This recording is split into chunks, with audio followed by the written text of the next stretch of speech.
El lunes, el 6 de marzo, se llevó adelante el pospuesto discurso de inicio o de apertura de las sesiones en la Cámara de Diputados de la provincia de Buenos Aires. Esto casi siempre es concatenado el mismo día, el 1 de marzo, cuando el presidente, en este caso Alberto Fernández, inicia el mismo periodo en el Congreso Nacional.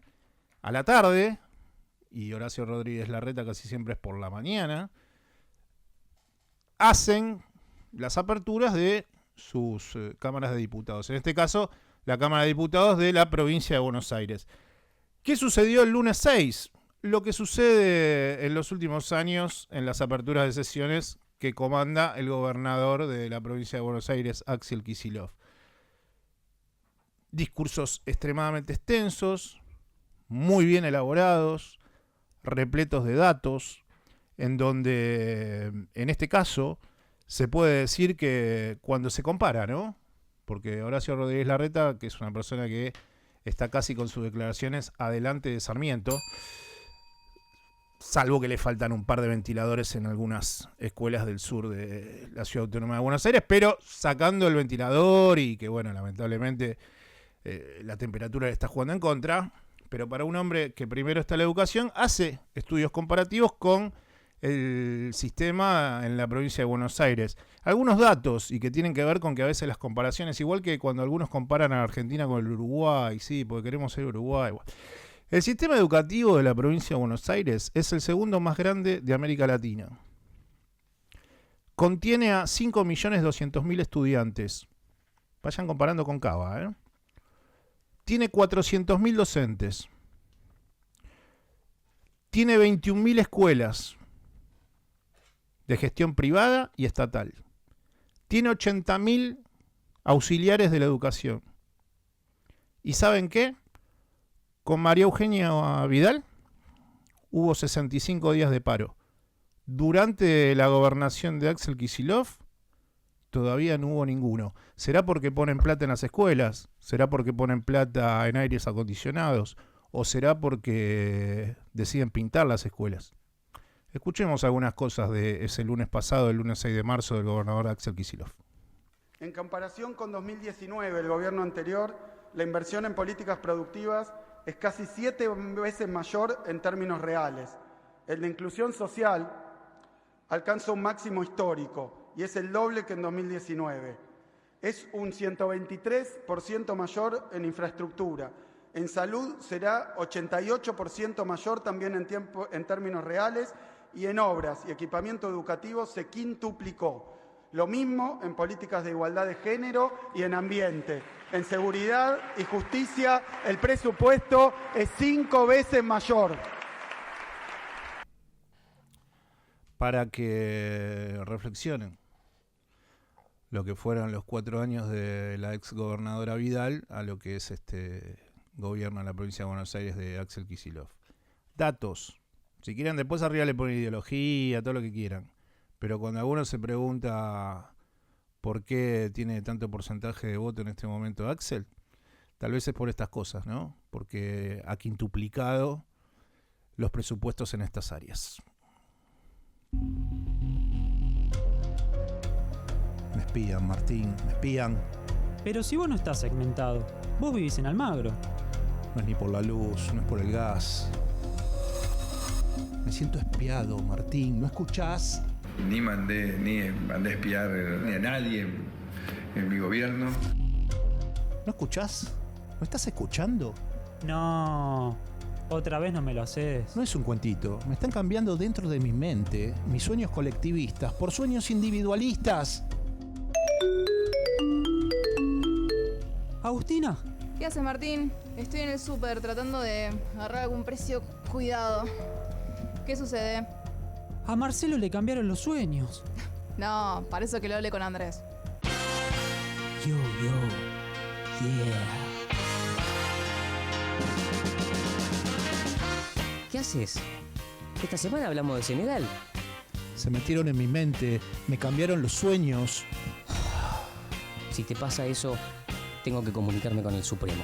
Yo no veo un plan. Es difícil evaluar a un ministro que no tiene un plan. Yo no veo un rumbo. Lo más grave de todo es que no veo un rumbo, no veo un plan económico que nos haga volver a crecer. ¿Pero de qué plan me habla este señor? Si los tengo adentro de mi psiquis. Para mí tendrías que dirigirte a una profesional.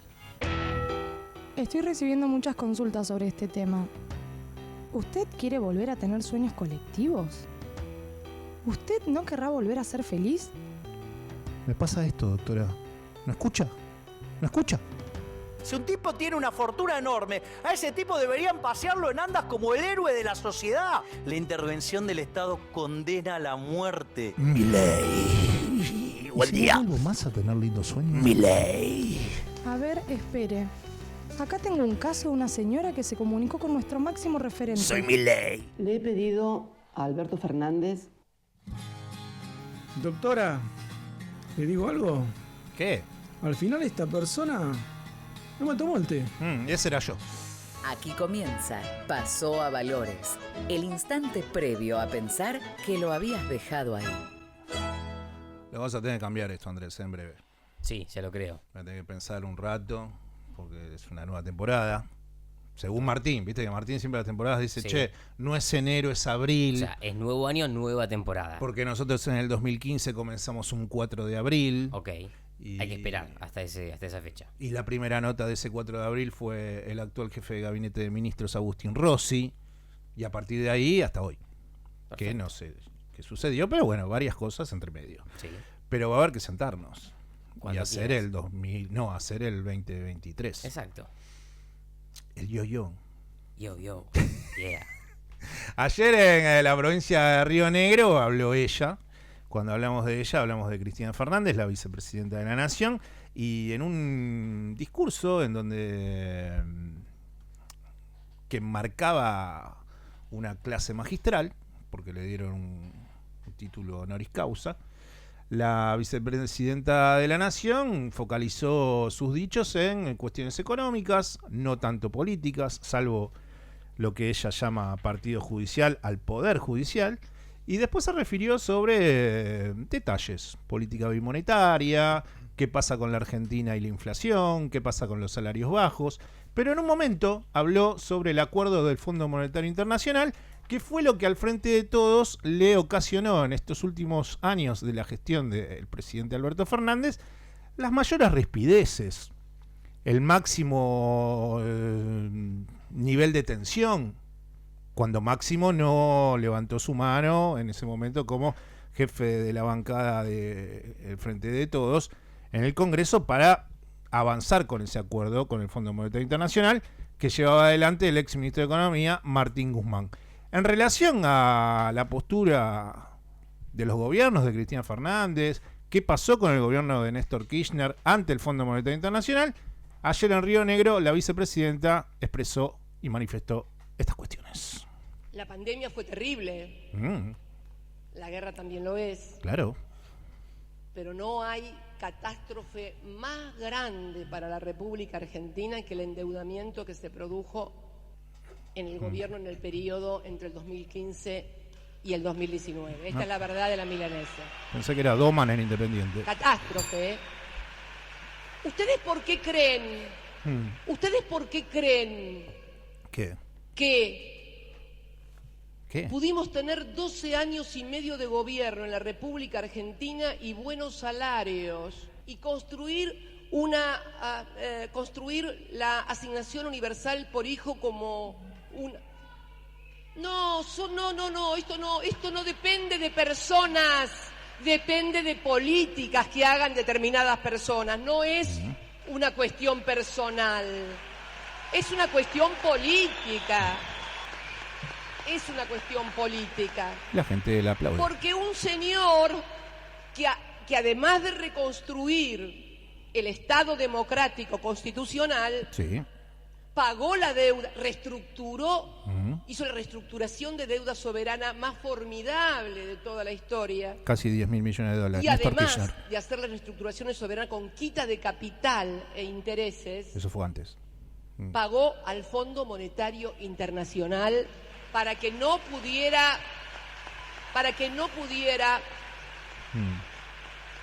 manejar la economía. Claro. en el desarrollo de políticas públicas nacionales. Manejar la economía del país. Ahora, si Néstor Kirchner, ante el Fondo Monetario Internacional, tuvo la perspicacia, la habilidad de poder taca cerrar y darle esa importancia, después manejar su economía con grados amplísimos de libertad, ¿por qué Máximo Kirchner no tomó ningún tipo de referencia de esa circunstancia que llevaba adelante su padre? ¿O Máximo Kirchner no se daba cuenta de la importancia que tenía entre manos la administración del presidente Alberto Fernández cuando le niega el apoyo para poder acordar con el Fondo Monetario Internacional? Entonces ahí, en ese análisis, es cuando uno no entiende y termina como diluyéndose algunas aclaraciones de lo que se llama el kirchnerismo dentro del Frente de Todos. ¿No sería muchísimo más interesante una situación de total apoyo al presidente Alberto Fernández ante el acuerdo con el Fondo Monetario Internacional en vez de hacer lo que hicieron? No dijo nada Cristina Fernández ayer sobre si se presenta, si no se presenta. Ahora después hay otro corte que habla de la proscripción. Sí hay algunos kirchneristas, la Cámpora, intendentes kirchneristas, que tratan que Cristina no se caiga. Porque si Cristina se cae y termina diciendo, bueno, no me voy a presentar a nada, ¿eh? Lo dije una vez, lo dije 2 veces. ¿Cómo va a negociar ese sector del Frente de Todos dentro del kirchnerismo, dentro de la coalición? Va debilitado. Desde mi punto de vista, y lo dije más de una vez, yo considero que las personas no deben ser como bastones. Son personas. Y uno no debe aferrarse a ellas para seguir caminando. Eso no quiere decir que piense que Cristina no es una persona importantísima, que puede opinar, que gestionó el Estado en 2 ocasiones, que es un referente político. Pero ¿qué quieren que les diga? Yo considero que las sociedades tienen que renovarse, que tiene que haber nuevos liderazgos, que los partidos tienen que ir para adelante, que no pueden ir para atrás, pero tiene la mayor cantidad de votos. Bueno, pero nadie está poniendo en duda que tal vez no los tenga. Igual lo ideal es que si ella, en definitiva, el lucha y vuelve, y el clamor la hace desdecirse de sus dichos, y presenta su candidatura precandidata a presidenta para las elecciones del 2023, que vaya a una interna en las PASO. Con Alberto Fernández, con Sergio Massa si le place, con, bueno, no sé qué Guado de Pedro qué haría en esa circunstancia, porque evidentemente todos terminarían dentro del kirchnerismo alineándose a la figura de Cristina Fernández. Pero como yo no tengo cabeza de político, sino más bien tengo cabeza de periodista y de ciudadano, lo que considero es que las sociedades van para adelante y evolucionan. Y quedarme aferrado a liderazgos que fueron importantes, pero que quedan anclados en un pasado, no me parece muy valedero para el análisis. En realidad, esas personas deben ser valiosas para decir, che, vamos a golpearle la puerta a líderes políticos que han tenido roles importantísimos en el desarrollo del país. ¿Para qué? Para que nos guíen, para que nos digan algunas palabras sensatas, para poder estructurar algunas políticas de funcionamiento de la gestión. Pero vamos por nuevos liderazgos. Y tan así que pienso que hasta Alberto Fernández debería correrse. Pero bueno, no sucedió. Y encima no alcanzó el tiempo. Y ahora volvemos siempre a la chiquita, ¿no? Si va Cristina, si Alberto se presenta una reelección. Cuando tal vez lo que tendrían que haber hecho desde el Frente de Todos es tanto Cristina como Alberto decir, nosotros nos corremos, es un momento de la historia, ya está, lo importante es el peronismo, son las políticas, es el movimiento, nuevos liderazgos, porque del otro lado está más que complejo. Ahora después vamos a hablar un poquito de la coalición de Juntos por el Cambio. Ayer se refirió la vicepresidenta en Río Negro, sobre esto de si está proscripta o no está proscripta. ¿Qué dijo?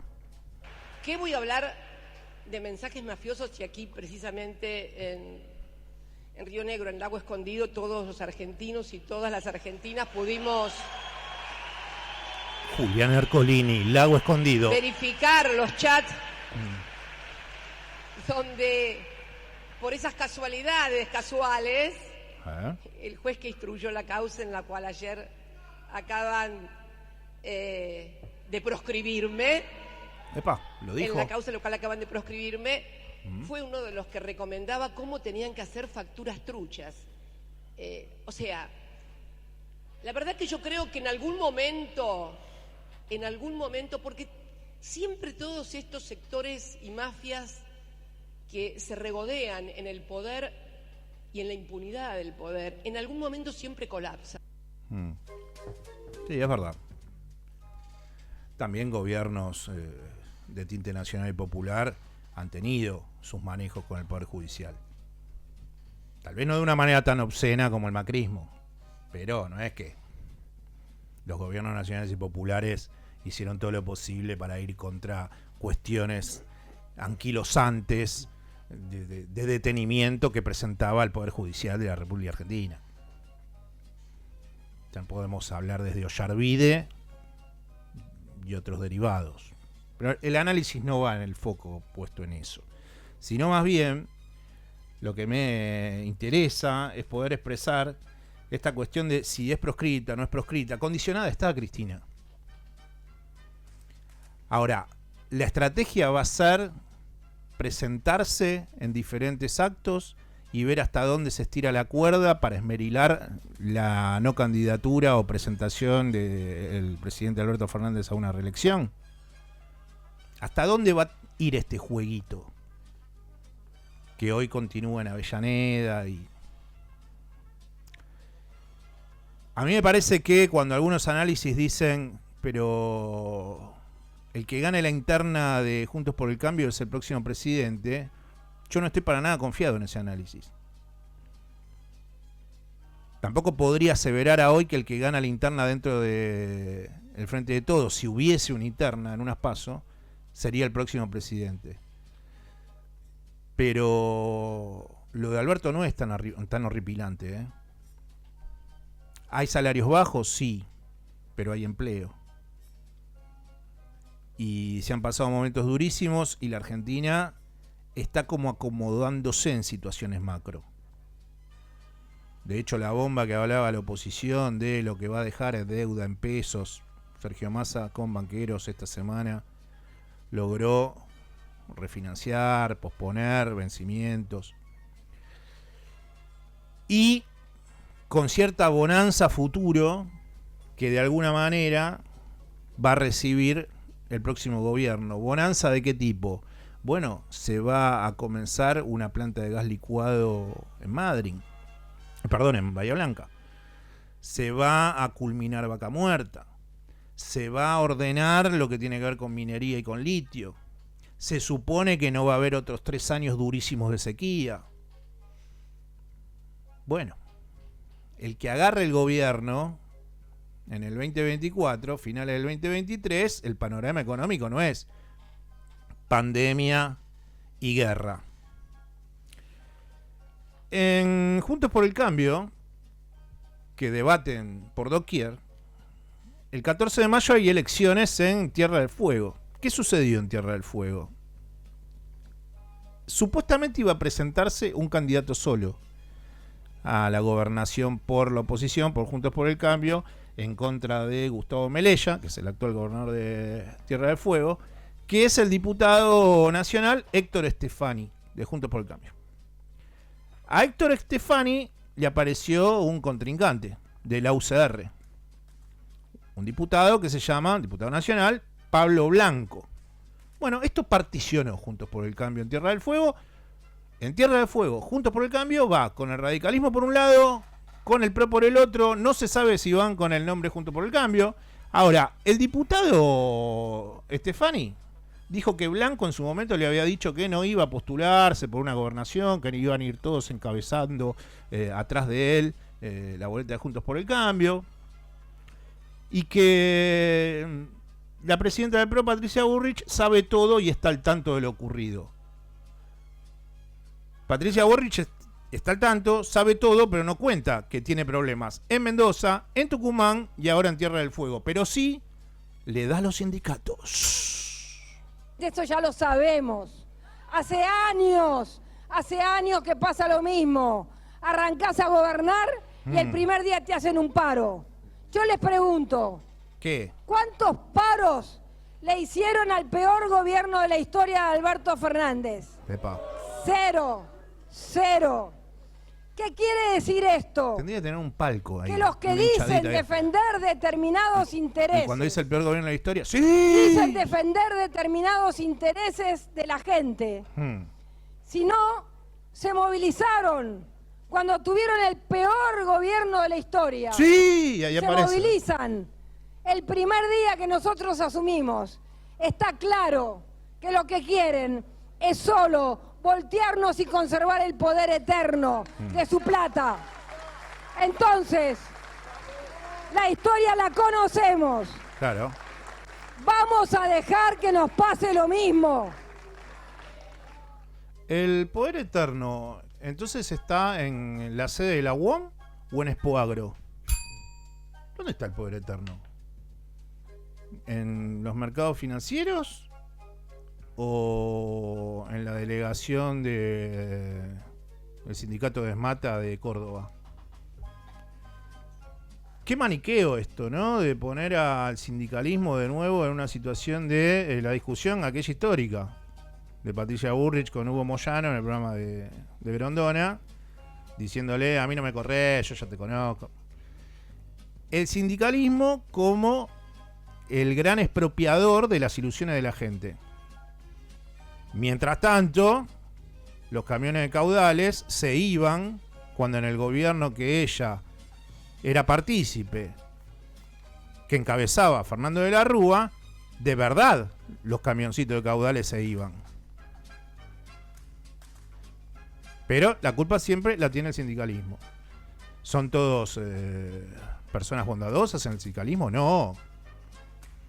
Pero cuando fueron con una reforma laboral en otro gobierno que participó, en este caso siendo ministra de Seguridad, la hoy presidenta de PRO, Patricia Bullrich, el del expresidente Mauricio Macri, cuando quisieron ir con todo con la reforma laboral, ¿qué pasó con el sindicalismo argentino?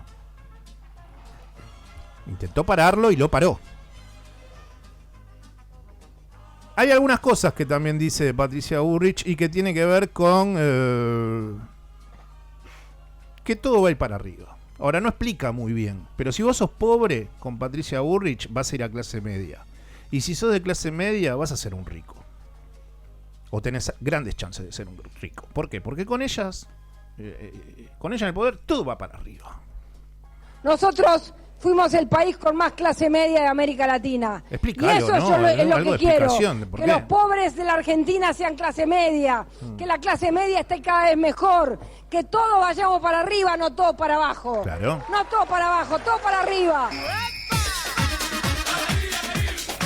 Sí, sí. Lo pedían, lo tenés. Todo para arriba.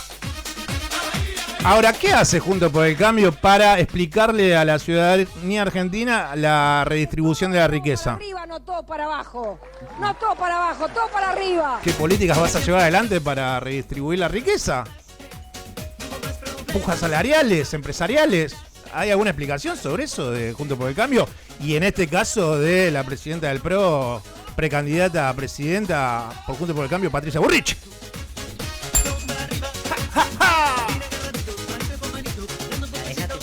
Te lo van a poner cuando entras. La dejaste pasar la semana pasada, pero esta no. Cuando entras a los actos de Patricia Bullrich en este 2023. No vayamos para arriba, no todo para abajo. No todo para abajo, todo para arriba. Porque aparte, si ella tiene en claro algo, es que no la para nadie. Pero no la para nadie, ¿eh? No me van a parar. A mí no me van a parar. No me van a parar. A mí no me paran. De corazón se los digo, a mí no me paran. Hay un documental de Michael Hutchence que es muy interesante, Y que si tenemos tiempo después vamos a hablar algo de eso. Pero, ¿viste que uno a veces dice, decido ir por un lado y voy por el otro? Bueno, en este caso decidí ir por otro lado. Después si tenemos tiempo hablaremos de eso. Pasó a Valores. La explicación entre la realidad y lo que te hubiese gustado que pase.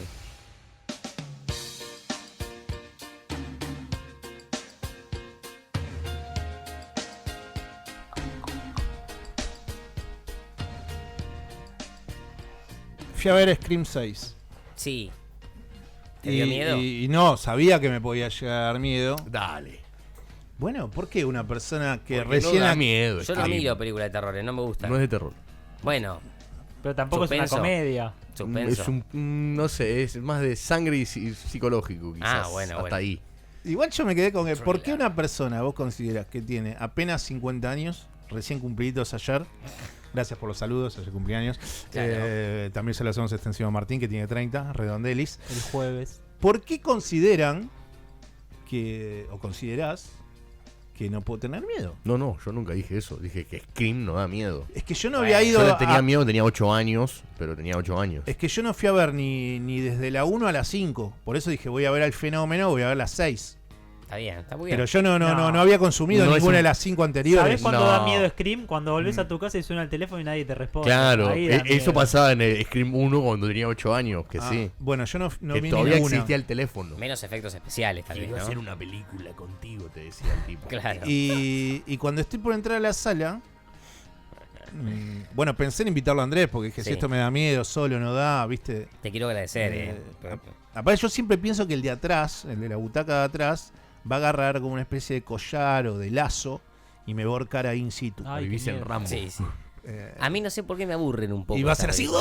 ¡ay! Y yo voy a quedar así, muerto, Está bien, ahorcado en la El butaca. terror te aburre. Me aburre un poco, como que no me gusta asustarme, entonces no. A mí sí me gusta asustarme. Sí, no sé por qué.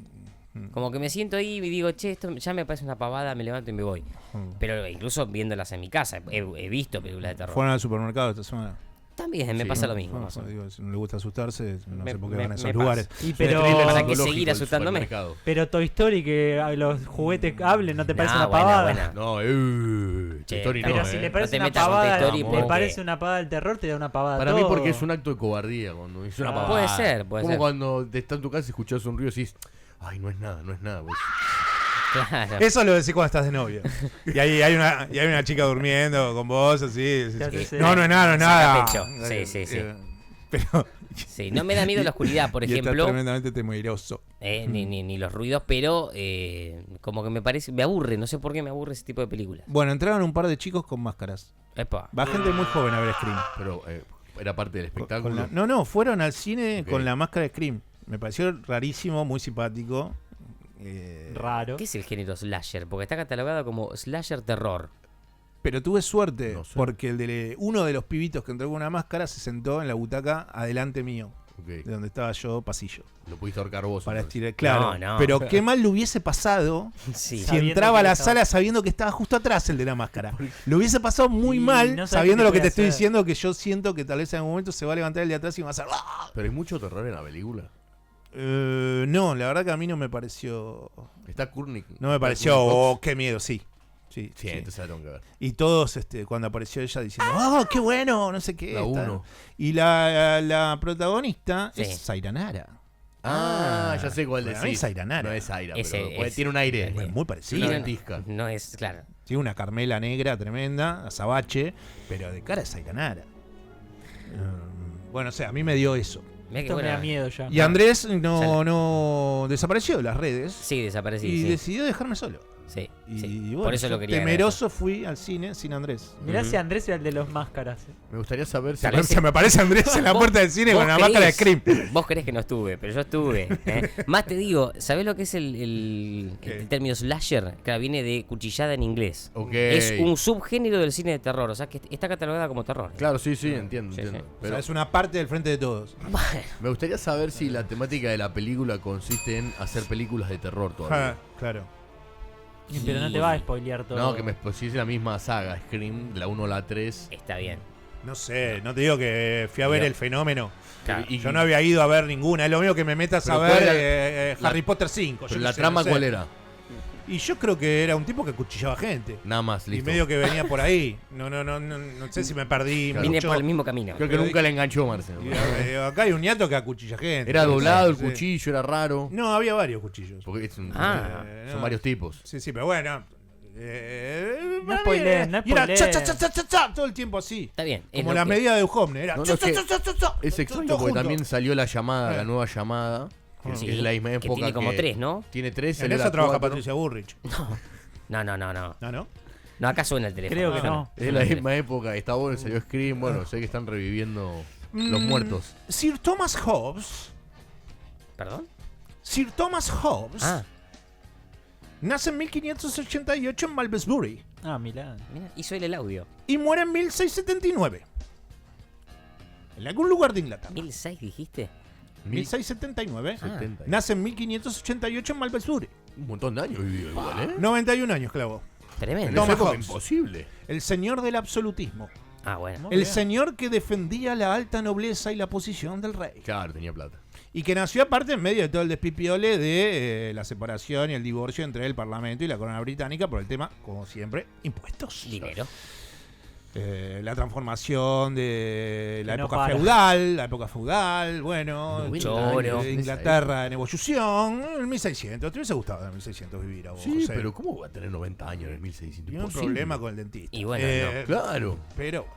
fenómeno. no hacía mucho, tal vez. ¿no? Y este muchacho que defendía la restauración de Carlos II, bueno, estaba en contra de la República de Oliver Cromwell, bueno, fue el creador de un gran libro que se llama El Leviatán. Ajá. Sí. Sí. El Leviatán es el Estado. Ujú. O sea, Sí. no es un ñato que... o No, sea, no. A lo que él llama el Leviatán es el Es el Estado. Estado. ¿Qué es lo que él quiere del Estado? Él quiere establecer un orden pacífico, estable, que uno pueda... Por eso el absolutismo, ¿no? Que el rey controle el Estado.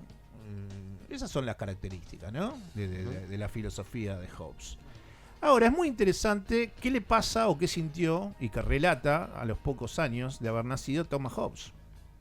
Y eso tiene que ver con el tema libre, que vamos a continuación a trabajar en esta mesa de trabajo.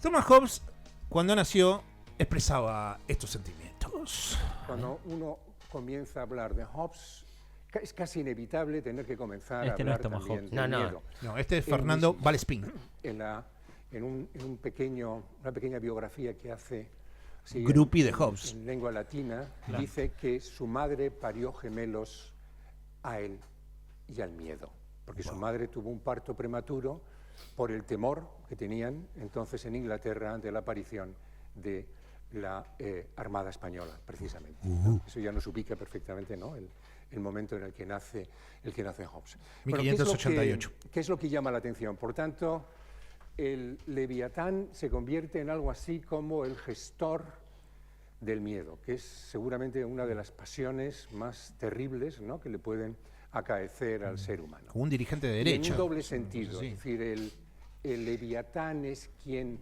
nos elimina el miedo, Claro. es decir, el miedo a la muerte violenta, es decir, cuando carecemos de la suficiente protección, nos embarga precisamente el temor. Carecemos del Estado.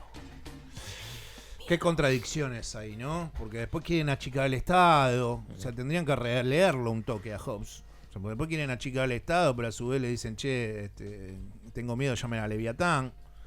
Bueno, no nos vamos a meter ahí. Tanto Ahora tendrían sí, que leer. el Claro. tema libre tiene que ver Claro, ¿a dónde con vamos? la contraposición. Porque todos dirán en sus casas, bueno, va a preguntar un tema libre sobre el miedo, no sé qué te pasa con el miedo, a qué le tenés miedo. Sobre Scream, claro.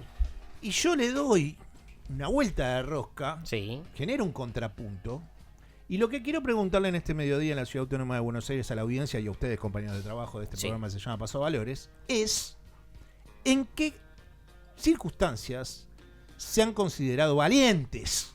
Sabía que venía por ahí, ¿eh? Muy bien. Sabía que venía En vez de ir por al ahí. miedo, ir a lo positivo. Claro. ¿En qué ustedes pueden describirle hechos de valentía que han tenido en su vida? Obviamente acertados, porque uno cuando es valiente se sienta que ha acertado con las decisiones. yo puedo ayudarlos con algo. Yo una vez salvé un salchicha. Mirá. Sí, sí. Podés contar cómo fue. Bien triste. Perro salchicha. Salvé de cocinarlo. Porque me da miedo. Un perro salchicha, yo lo salvé. Ajá. Década del 90. ¿Pero de qué? De la muerte. ¿Pero de quién? De las aguas. Ok. ¿Pileta? Me gusta el contexto. Estaba con amigos, había una pileta, piscina. ¿Estabas bebiendo? Y no, porque era una tarde cálida, recuerdo. Pero el salchicha en un momento apareció en la piscina. ¿Era de alguien? Y todos se quedaron como diciendo, ja, ja, ja. Sí, de alguien era. Nada. Claro. Mirá, el perro le apagó, qué interesante. Pone otro disco de Phil Collins. O sea, no, o sea, sí. Y el salchicha como que yo me daba cuenta que... Y los dueños estaban lejos en esa secuencia. No la estaba No pasando había bien. chance de que lo rescate. Y todos estaban con el comentario de, ¡ay, qué gracioso! Las aguas y el salchicha. No. Y yo me arrojé. Así como venías. Me arrojé ante la humanidad desesperada del salchicha y lo salvé.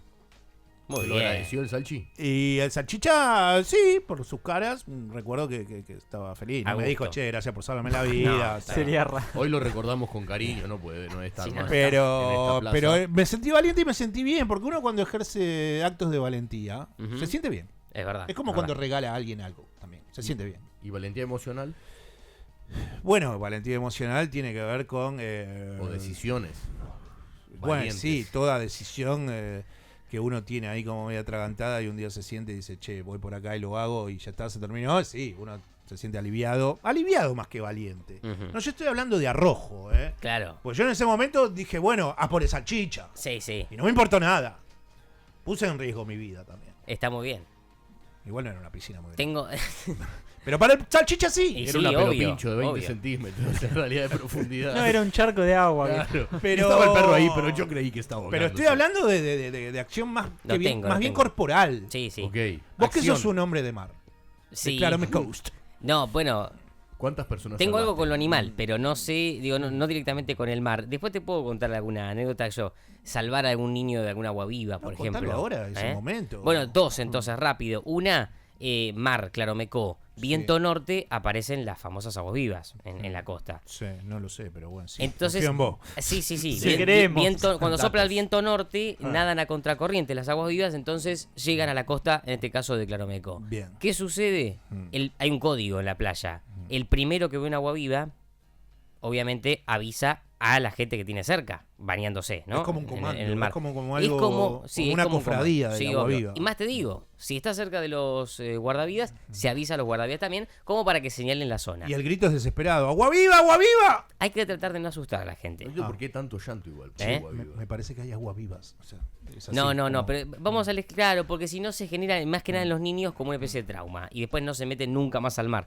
Y me pasó que una vez vi una agua viva con un filamento amarillo que dicen que es bastante bravo, no lo puedo Era el pro. Describir. no lo puedo asegurar, Algo pero mente. Sueca. dicen que es complicada, que no recomienda que los filamentos te toquen la piel. Entonces me acuerdo que avisé a un grupo de turistas que estaba cerca y además ¿Hay agua viva con instruí- filamento amarillo, le dijiste, o hay agua viva solo? No, hay una agua viva peligrosa. Me acuerdo que le dije. Danger. Sí. Y bueno, ahí empezamos a hablar cuáles son las aguas vivas, digamos, cómo identificarlas, qué hacer si Una un charla filamento... Hay Claro, que una llamar charla a TED. alguien Bueno, que hable sobre ¿qué agua pasa viva. si nos queda un filamento en la piel, no? ¿Cómo retirarlo? Además de esto, ¿me gustás? ¿Le dijiste? No. Bueno, una familia. Ah, no. está bien, está bien. ¿Qué hay de cierto que hay que hacer pis sobre la herida, es verdad? No, todo no, ¿Cómo mentira. que no? 1000% no yo me tengo- crié en esa. O sea, que No ese fue tu tengo- acto de mayor arrojo en la vida. No, o sea, y hay avisarle otro, a una no. familia que había No, agua viva no, peligrosa. esto fue porque me trajiste lo yo del te mar. estoy diciendo que me tiré a una piscina, Tengo otra. había un animal, un Tengo salchicha otra, y lo tengo salvé. otra. Bueno, Me gustaría saber es la si- que me acuerdo, abuelo de pájaro. Me llaman por teléfono una noche, 11 de la noche, un amigo de acá de la ciudad. Y me dice, che, estamos con mi hermana, se nos metió una rata en el departamento, no la podemos sacar. Eso tiene un poco más de valentía. Ojo, Bueno, una rata, no sabíamos si era grande, si era pequeña, si era una lauchita. Bueno, le digo, voy, te ayudo. Por teléfono preguntó. ¿Hay descripción? No es una rata, Pero es un hasta roedor grande. Hasta videollamada. Es hubo. peligrosa. Sí. Le digo, voy, te ayudo, le digo, corremos los muebles, porque tal vez entre los dos no podían correr una biblioteca grande que había. Vos con tus brazos. Bueno, entre tres, no era tanto mi fuerza. Caí 11:30 de la noche con un taxi a la casa de un amigo y empecé, ellos paralizados del miedo, porque no la habían visto, yo no lo había visto, empecé a correr los muebles, di vuelta a un sillón. En serio esto, Metiste un poco de humo ahí, ¿no? Metimos un poco de humo, sí, me sí, filmaron. sí, Sí. Pero totalmente sin miedo, porque no le tengo miedo yo a ese tipo de... ¿Era una lauchita o una rata? Era una laucha. No, era chiquita, pero se había metido atrás de una biblioteca. Tuvimos que correr la biblioteca y abrir la puerta del balcón para que saliera por donde entró. O sea, salió sola. Salió sola después de espantarla de su lugar, de la guarida que había Pero armado. mucho más culta, ¿no? Cuando se le espanta a una rata, ¿se le grita? Nah, no sé si escucha en realidad. Yo le digo viva Perón y se van. Huyen como... A mí me dijeron, antiguamente, ¿Qué vos le era decís el viva método? Perón y la rata directamente ya sabe cómo irse. Más si es en Capital. Si lleva un búnker amarillo. Salta por el balcón. Si es en Cava, directamente viva Perón y se arroja, claro. Sí. No importa dónde sea el vacío, nada.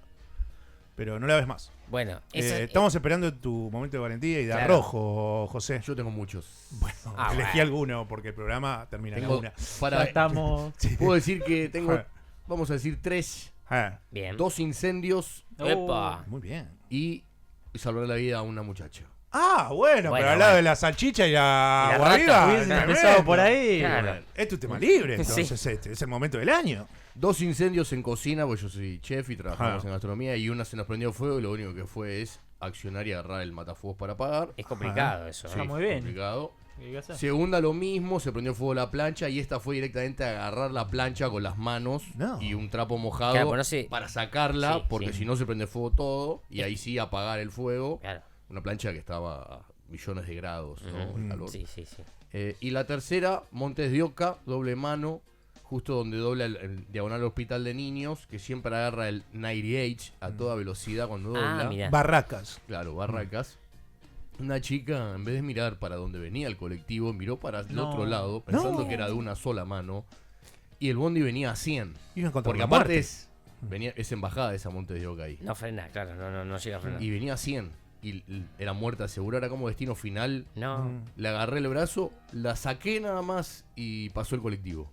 Alteraste el destino. Qué bien que te sentiste. Sí, si no iba a estar embadurnado en sangre automáticamente. Y hoy están casados, es la historia que No, termina. pero me acuerdo que el padre me hizo una mención en su fiesta de 15, me abrazó, me Bien, agradeció. Muy bien. Y Fue qué, la- si no es para menos. Es que no, y tenía Aparte 15 es algo años. que Putin nunca va a sentir en su vida. O sea, eso es importante también. Hay que reconocerlo. Saber que vos sentís lo opuesto. Sí, soy un tipo valiente. Muy bien. No sé, Martín, venimos de... Estamos No, bastante vienen arriba. bien. Yo la valentía para mí tiene un poco que ver con la imprudencia. Sí. Por eso si hay chicos escuchando no lo recomiendo, pero cuando se nos iba la pelota al tren, el que iba a buscarla era yo. Y ahora el tercer riel está marcado con amarillo para que no pises. estás hablando del Pero tercer antes era la nada. En su momento era la nada. Claro. Y el encargado no sé por qué, pero era yo de ir al tren y se nos iba bastante. O sea, Era pero muy malo jugando al fútbol. Pendía de un hilo. como que sé que no lo recomendaría, pero no sé, como que me salía esa valentía, pero sé que está mal, porque podría morir al instante.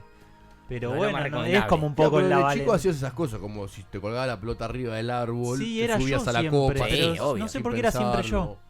pensarlo. Una vez, unas vacaciones hace muchos años, finales de los 80, nosotros estábamos parando en un camping 189 y playa, Gesell. O sea Ok, que en Loma del Oro. imagínate que Sí. en ese momento el asfalto y los bondis llegaban hasta las 150 Claro. y 3. Ahí está cerca. Nosotros estábamos en 189 y playa. O sea que Sí. estábamos, Muy íbamos a lejos. tomar un bondi hasta las 150, y a las 150 ir hasta el centro de Gesell. Y un amigo, estábamos ahí en la carpa, él vivía en el centro de Gesell. Entonces vino una noche y le dio como miedo volverse solo. Nosotros dijimos, ¿para qué te quedas hasta tan tarde? Quédate acá, no sé qué, mis padres, bueno, no sé qué. Estamos hablando de 17 años. Te acompañamos. Yo y otro amigo lo acompañamos al centro y después volvimos. Ahora, de la 150 a la 189 no había esa hora bondi ya. No. Entonces lo hicimos directamente, como era 189 y playa, el camping. Caminando por la playa. Fuimos muy valientes. ¿Algún Es animal? muy La verdad que complejo caminar a las 4 de la mañana claro. por una playa. Sin con celular. una noche muy linda. Estamos hablando de Por Alfonsín eso, en el gobierno. por eso, Alfonsín por eso. en el gobierno. Bueno, sin celular. Creo que era año 1988. Sin la linterna mágica del teléfono. Vos pensás que ayer cumplí 50 años. Sí. Soy consciente. El cuerpo tiene bastantes administraciones ya. Y me sentí valiente. Eso es así que me acuerdo repentino. Durante el programa puede ser que vayamos contando otras cosas, pero... muy positivas nuestras productoras. Aparte, viste que hay médanos a esa altura en Gesell, en las playas. Sí. Entonces ahí es como que pueden aparecer algún tipo de imagen fantasmagórica. Es verdad. Uno nunca sabe. Alguna piedra también. Al final terminó resultando ser re miedoso. El ruido del mar. Y bueno, por eso. Y no te estoy diciendo que esto comenzaba con Scream 6. Después me dice a mí que Gaby Zona Fea dice, pero te creía más valiente, me dice. Claro. Bueno. Después les leo lo que dicen nuestras productoras que siempre, están muy positivas. Siempre. El tema libre, entonces, que viene de Thomas Hobbes, el miedo, y yo lo transformé a lo contrario. Porque sos valiente. Actos de arrojo. Claro, ¿en qué circunstancias se consideran valientes? No lo pueden contar a través de las redes sociales. Hechos que los han puesto por algún instante en el sitio de la valentía. Me encanta. Bueno, nos escriben a través de las redes sociales como Pasó a Valores en Facebook y vayan al Instagram porque hay novedades, @Pasó a Valores OK. También estamos así en Twitter. Me odió, el lunes o el martes me odió, el martes fue. Pues le mandé un audio, le digo, habló Kicillof. Sí. Y vos sabés que cuando habla Kicillof, él no lo tenía muy al tanto, pero yo sí. Fue intenso. Porque todos los años lo hacemos. Y cuando habla Kicillof en la apertura de sesiones de la Cámara de Diputados de la Provincia de Buenos Aires. Y en esta ocasión se clavó casi 3 horas, ¿no, José? Y hay que darle un aplauso a Kicillof, la verdad. Como las 3 horas. Y mucho dato. Sí. Mucho mate también. Se le mezcló algún término en un momento, pero la piloteó. Gestión, dato de gestión. Y qué mejor que José nos cuente y desmenuce esas 3 horas que en sus hermosos oídos ha escuchado el gobernador de la provincia de Buenos Aires. Yo tengo algunos datos para acompañarte. Viste que comencé el programa con un corte de audio. Robándome datos. Pero me parece que vos tenés muchos más. Tengo muchos datos, sí. De hecho, para mí es un discurso de campaña presidencial lo de Kicillof. O de... Para mí es... Voy por otra gobernación. Sí, pero en la situación en la que nos encontramos hoy, yo creo que... No, me parece que no sale de PBA. Para mí va para candidato a presidente. No. Pero bueno, nada, no quiero... A ver, estamos en a río revuelto. Claro, o sea, es una apreciación. No puedo asegurar nada. Pero yo considero que va por una nueva candidatura. Puede ser, pero gobernador de la provincia. Esa la tiene asegurada como que la gana de una. Pero parece una apreciación de que lo vamos a ver en candidato a presidente pronto. Pero... No te acompaño en eso, pero te la defiendo. Sí. 11 de marzo quedó grabado. Sí, para siempre. Bueno, fue un discurso muy extenso, como dijo Marcelo, 3 horitas, donde se habló de gestión, habló de muchos datos, cosas para destacar, hay millones. Te mencioné a vos 3 cositas que a mí me habían llamado mucho la atención, que son planes que había programado este gobierno. Pero para comenzar vamos a hablar de un par de situaciones que durante el comienzo del año, en el momento del verano, por ejemplo, la Reta decía que el público volvía de sus vacaciones de verano porque no le alcanzaba dinero. Kicillof recordó que Mar del Plata tiene actualmente por este año el récord de más visitas. 16 millones de personas fueron de vacaciones a Mar del Plata. 16 millones creo que a toda la provincia, ¿no? Sí. O sea, es récord. Es récord. 16 millones de personas que han visitado la provincia de Buenos Aires. También estuvo en contra de, expresó su estar en contra de la nueva moda como la de Milei de achicar el Estado. Él recordó que durante la pandemia no fue una mano invisible la del mercado la que sostuvo a las personas, a las que sostuvo las empresas, las pymes, los trabajos, sino que fue el mismísimo Estado y como donde hay una necesidad hay un derecho, fue una de las frases más reconocidas de siempre. Remarcó mucho la coparticipación, ¿no? Esta situación de que un porcentaje más para acá, que la Corte Suprema terminó aprobando y le terminó quitando a la provincia. Y él mismo en esta situación se centra y dice que queda mucho por hacer en la provincia y que sin ese dinero se dificulta más. Pero acercándose a eso podemos reconocer que hubo reestructuración de la deuda que tenía la provincia de Buenos Aires y eso le permitió generar un ahorro de 4.260 millones de dólares. Así como escuchan, 4.260 millones de dólares. Que esto permite que el presupuesto en diferentes áreas sea aumentado. Siempre hablando de gestión. Ese es el ahorro de deuda, ¿no? Exactamente. Por servicios de deuda. Entre el 2020 y el 2023... 4.260 millones de dólares que refinanció el desastre de guita en dólares que pidió la gobernación de María Eugenia. Exacto. Prioridades que se hicieron con este presupuesto. Sí. Hubo una inversión de políticas productivas 7 veces mayor. Inclusión social llegó a su máximo histórico, el doble que en el 2019. Un 123% de mayor en infraestructura. Un 88% en salud de aumento de presupuesto. En seguridad y ambiente, justicia y política de igualdad también se quintuplicó el presupuesto. Y hay otro dato interesante, que es que inauguró 130 edificios escolares hasta el 2022, que es el doble de la cantidad de edificios escolares que había construido la gobernación de Vidal. Y 18 más en el receso de verano en el 2023. Lo Sumando cual en total 148 instituciones nuevas, de las cuales, bueno, hay otros gobernadores que se jactan de 15 años a ser 100, ¿no? No vamos a... Bueno, datos. Lo que dice... Hay otro dato interesante que yo había escuchado de las palabras que dice... ¿Viste con lo del COVID y las vacunas y todo eso? Lo que en ese momento se hablaba de quiero la Pfizer, no sé qué. Bueno, ya que lo tenés, si la provincia de Buenos Aires fuera un país... Sí, sería el cuarto país más vacunado del mundo. 47 millones de vacunas metió en la gobernación Axel Kicillof. ¿Tenés algún dato más? Uno que para mí es importante, de tanto es lo que dijo, bueno, la situación de IOMA, se recuperó el déficit económico, ese es uno de los más importantes, como también en la situación de la policía. Sí. Recibió la policía con un 29% de ajuste salarial y que pudieron lograr equilibrar el sueldo de la Policía de Buenos Aires junto a la Policía Federal Argentina, que era una de las deudas históricas. Y un dato súper importante con respecto a la seguridad de la provincia de Buenos Aires es que en comparación entre el año 2019 y 2022, que son los años comparables según el Ministerio de Justicia, hay un descenso de un 29% en promedio de delitos prevenibles. Por ejemplo, bajó la tasa de homicidio doloso en un 19,2%.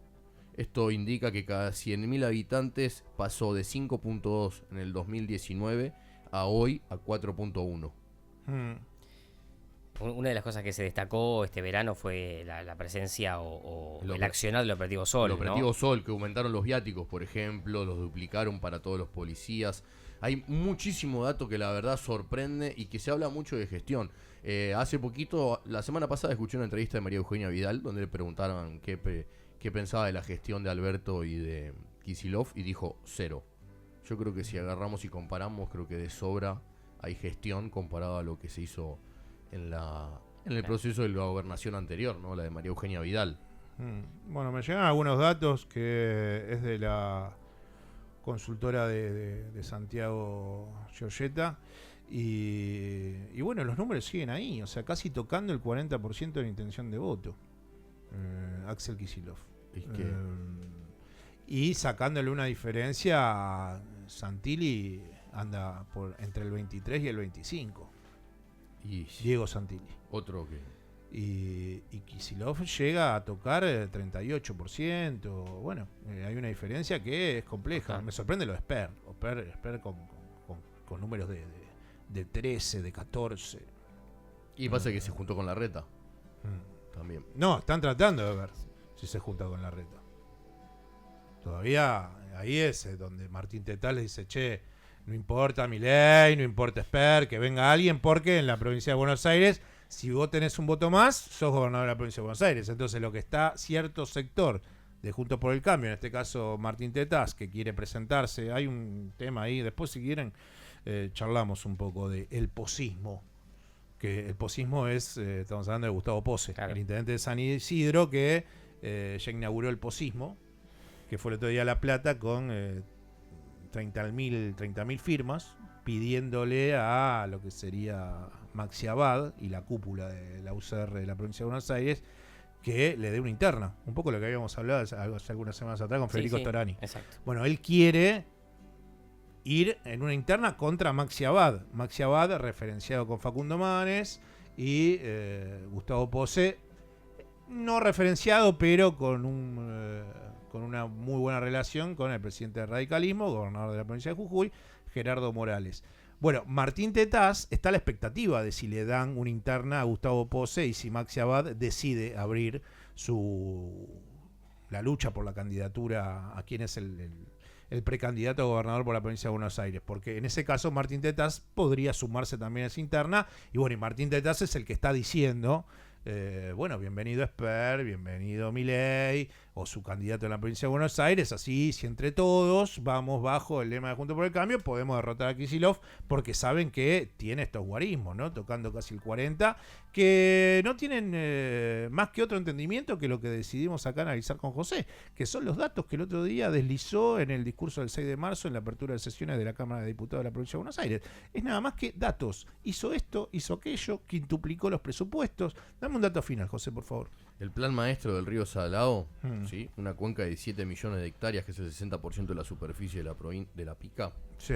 700 kilómetros de longitud, 59 municipios en los que abarca. ¿Para qué sirve? Para evitar inundaciones, por ejemplo, en los campos, y recuperar también las hectáreas de tierra productiva. Sí. Bueno, durante la gestión de María Eugenia Vidal, el trazo que empezaron a construir, el tramo más largo, que es el número 4, ejecutaron 36 kilómetros de obra. ¿Sí?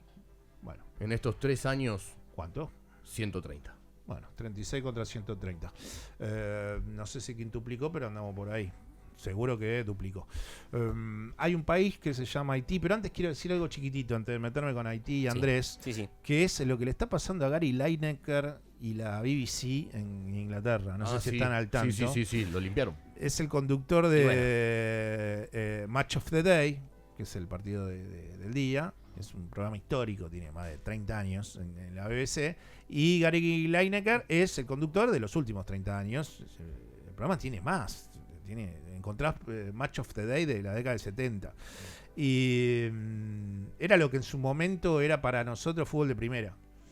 Y hay un problema con la ley de migración que implanta el gobierno de Rishi Sunak, y dentro del gobierno de Rishi Sunak, la ministra del Interior, que es la señora Braverman, Suela Braverman. Una suela dura. Y ¿qué pasa cuando uno opina, no? Sobre... ¿Qué dice Braverman en cuanto a esto de los inmigrantes que para la ONU, para los funcionarios de Bruselas, la Unión Europea, son irregulares? Y ella insiste con que se le debe llamar ilegal al que viene con una patera o con una balsa desvencijada a las costas de Dover, por ejemplo, o que quiere llegar a las costas del Reino Unido. Sí. Dice, si vienes aquí de un modo ilegal, ya insiste con el ilegal, no irregular, eso es ilegal, no podrás quedarte, dice Braverman. Serás detenido y deportado a tu país de origen si es seguro ese país de origen. O a un tercer país seguro, y esta es buenísima, como Ruanda.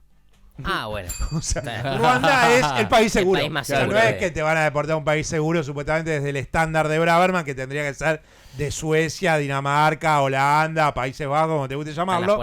No, el país seguro para ella es Ruanda. Bien. O sea, ese es el país seguro si vos venís de Libia. Sí, o de Afganistán. No es que te manda a Suiza. O sea, no, te dice andar a Ruanda, que es re seguro. Y ya basta, indignada Braverman dice, debemos poner freno a la llegada de embarcaciones. Un papelón, la ley de inmigración, la ley de migración de la administración de Rishi Sunak, conservadurismo pleno, duro, y Gary Lineker, que lo terminaron rajando hasta este momento, porque por Twitter dijo, es una barbaridad lo que está sucediendo. No, lo busqué, es más que horrible el proyecto de ley contra la inmigración ilegal, ¿no? Presentado por la ministra del Interior. Estas son las salidas de gobiernos conservadores ante problemas que tienen frente a sus narices, que es qué haces con la pobreza, qué haces con gente que termina huyendo del país para poder subsistir de una mejor manera del país en donde por el destino le tocó nacer, no es culpa de ellos. Bueno, la solución es ya basta, debemos poner freno a la llegada de embarcaciones. ¿Van a poner frenos también a la cantidad de pobres que tiene el planeta? ¿Van a poner freno a la cantidad de niños que no tienen la posibilidad de poder cumplir su sueño porque no saben qué van a comer hoy a la noche? ¿O si vienen comidos ya? Como usted nos está escuchando en su casa, que seguramente ya desayunó. Millones y millones de personas en este planeta Tierra. Que Braverman los manda a un lugar seguro, que es a Ruanda. Vamos a hablar de otro país seguro. En este caso, Haití. Ciudadanos de la capital haitiana huyen del enfrentamiento armado entre la policía y las pandillas que intentan tomar el control de estas calles con fronteras invisibles. Disparos continuos desde hace una semana han aterrorizado a los residentes de algunos distritos como Bel Air, Delmas 18 y 24 y Cris-Roy, obligándolos a abandonar sus casas. Según el más reciente informe sobre Haití de la Oficina de las Naciones Unidas contra la Droga y el Delito, el creciente tráfico ilegal de armas de fuego y de drogas agudizan los problemas de seguridad del país. La cifra de homicidios registrada en 2019 se duplicó en 2022, llegando a más de 2.000 muertes violentas en un solo año. Mientras que el secuestro, modalidad bastante utilizada por las pandillas, aumentó más de 16 veces en 2022 comparado con 2019. Ambos gráficos demuestran que la situación humanitaria y la inestabilidad social y política empeoraron desde el magnicidio del presidente Jovenel Moïse en julio de 2021.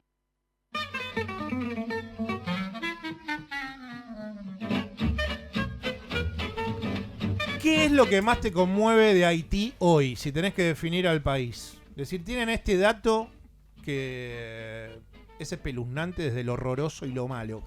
Según UNICEF, al menos 2.600.000 niños, niñas y adolescentes, es decir, 1 de cada 3 niños, niñas o adolescentes de Haití, necesita ayuda humanitaria con urgencia en este 2023.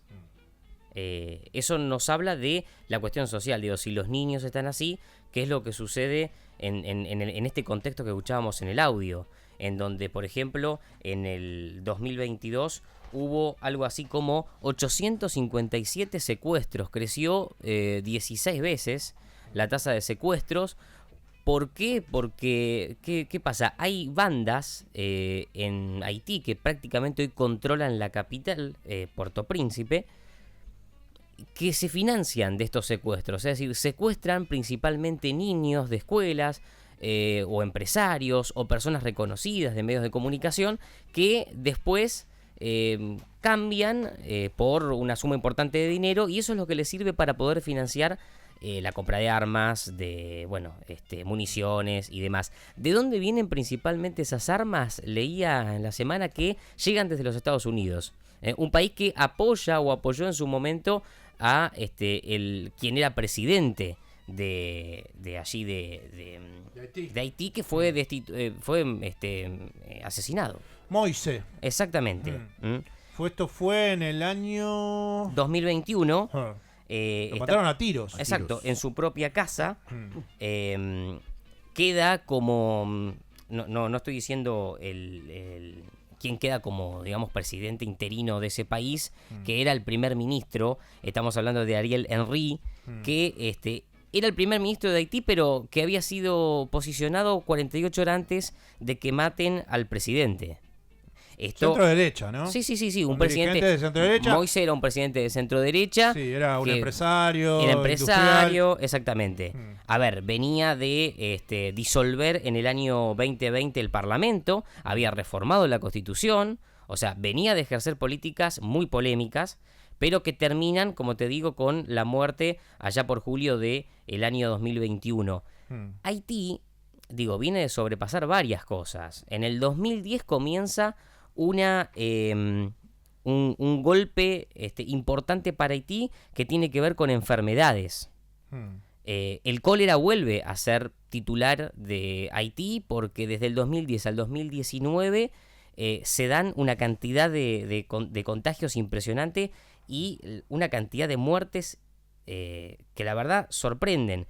Tirá el dato del agua. Bueno, que yo estaba obsesionado con eso porque me parece que son datos que a la audiencia le pueden servir para dimensionar la diferencia de un haitiano a lo que le pasa en la cotidianidad a un austríaco. Claro, hay muchos datos. Después vos, si querés comentar la cantidad de litros, pero lo que sí se sabe, lo que está chequeado, es que más del 45% de los haitianos no posee una fuente de agua potable a menos de 500 metros de su casa.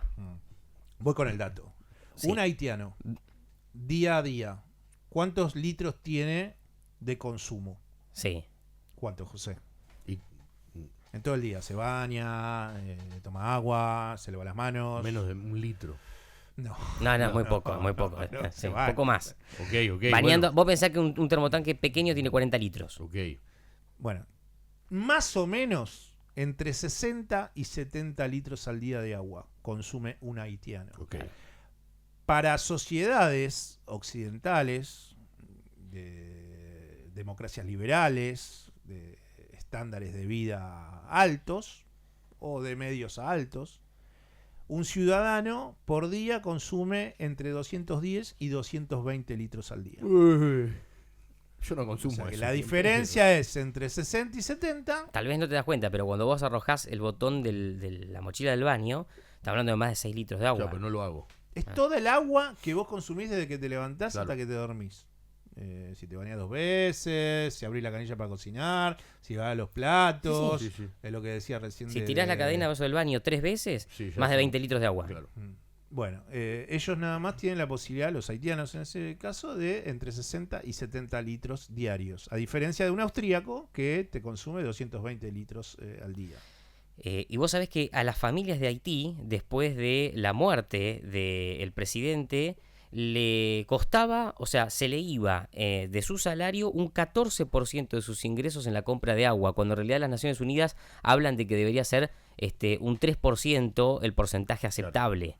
Repito, las familias gastaban un 14% de sus ingresos al día, al mes en agua, exactamente. ¿Y qué pasa? Hay haitianos que viven con $2 por día. Se estima que el salario mínimo en Haití es de $100 al mes. La inflación el año pasado llegó casi al 50%, o sea, viene escalando esos datos. Pero te repito, está casi la mitad del país sumida en una inseguridad alimentaria aguda, según el propio Programa Mundial de Alimentos de la organización de la ONU, la Organización de las Naciones Unidas. Aparte es una isla que al lado tiene a República Dominicana, que no te digo que es Suiza, pero dista muchísimo la Mucho situación turismo, claro. social de República Dominicana a lo que es Haití.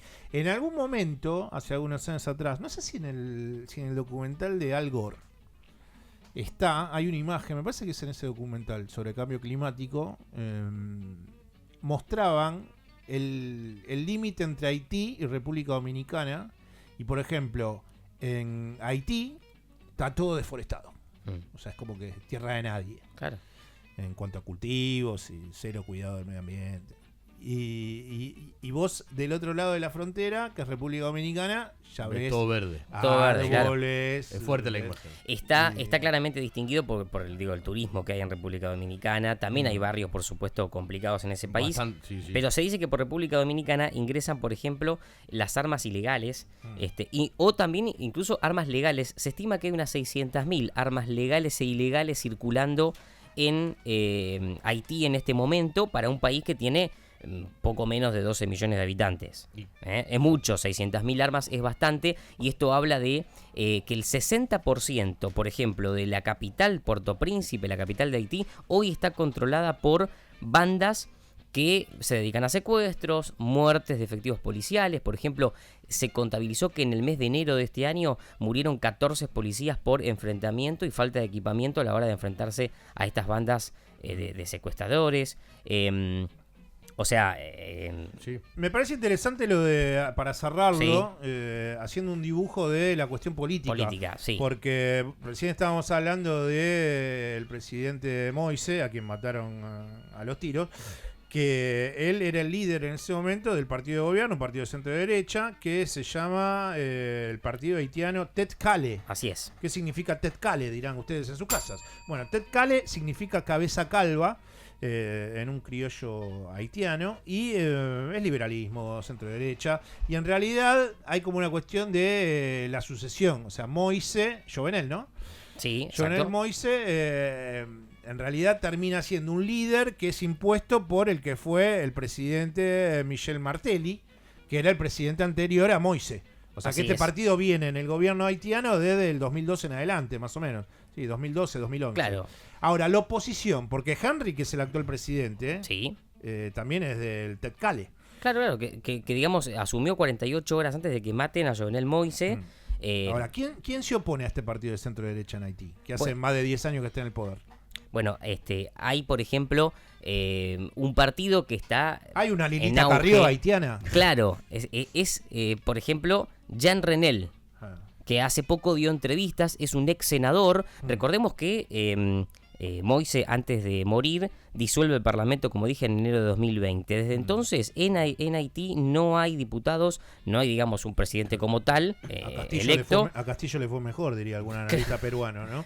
No hay diputados. Este Jean Renel es un senador que preside el partido Lot Democratique, un partido demócrata que lo que dice es, muchachos, desde 2016 que no hay elecciones en Haití. Desde 2016. Y Haití viene de tener 20 gobiernos en 35 años. 20 gobiernos en 35 años. O sea, viene de una movida política complicada. Hay que empezar a crear una oposición firme para poder tener elecciones después de 2016.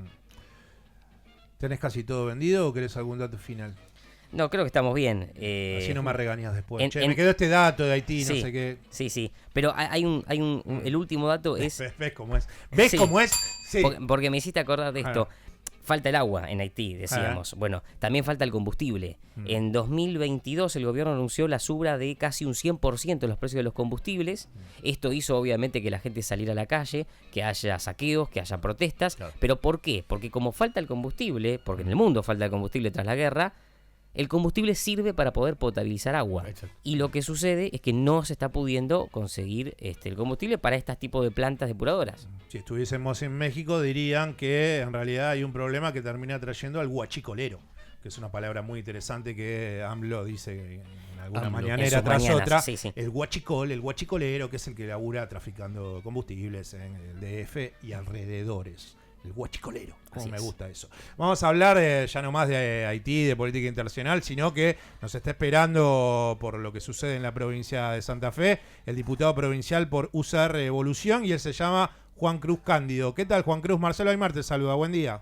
Hola Marcelo, buen día para vos y para todo el equipo. Bueno, muchas gracias por estos minutos. Gracias a vos. Y lo que quería tratar de preguntarte para poder abordar el problema del narcotráfico, de lo que está sucediendo a nivel político en estas últimas semanas, desde la gobernación de Omar Perotti, desde las medidas que ha vuelto a implementar el ministro de Seguridad, Aníbal Fernández, si vos considerás, porque yo considero que esto es un problema de largo plazo, ¿no? Ha sucedido ya desde aquella vez que tirotearon la casa del ex gobernador Bonfatti. Si vos en estos últimos años, como diputado provincial, si has encontrado bajo el tema del narcotráfico alguna especie de puente entre el PJ, dirigente del Frente de Todos, y en este caso la UCR, y si han llevado adelante algún tipo de lo que se llamaría no política de Estado, sino políticas provinciales para tratar de abordarlo políticamente, no solamente desde una lógica de seguridad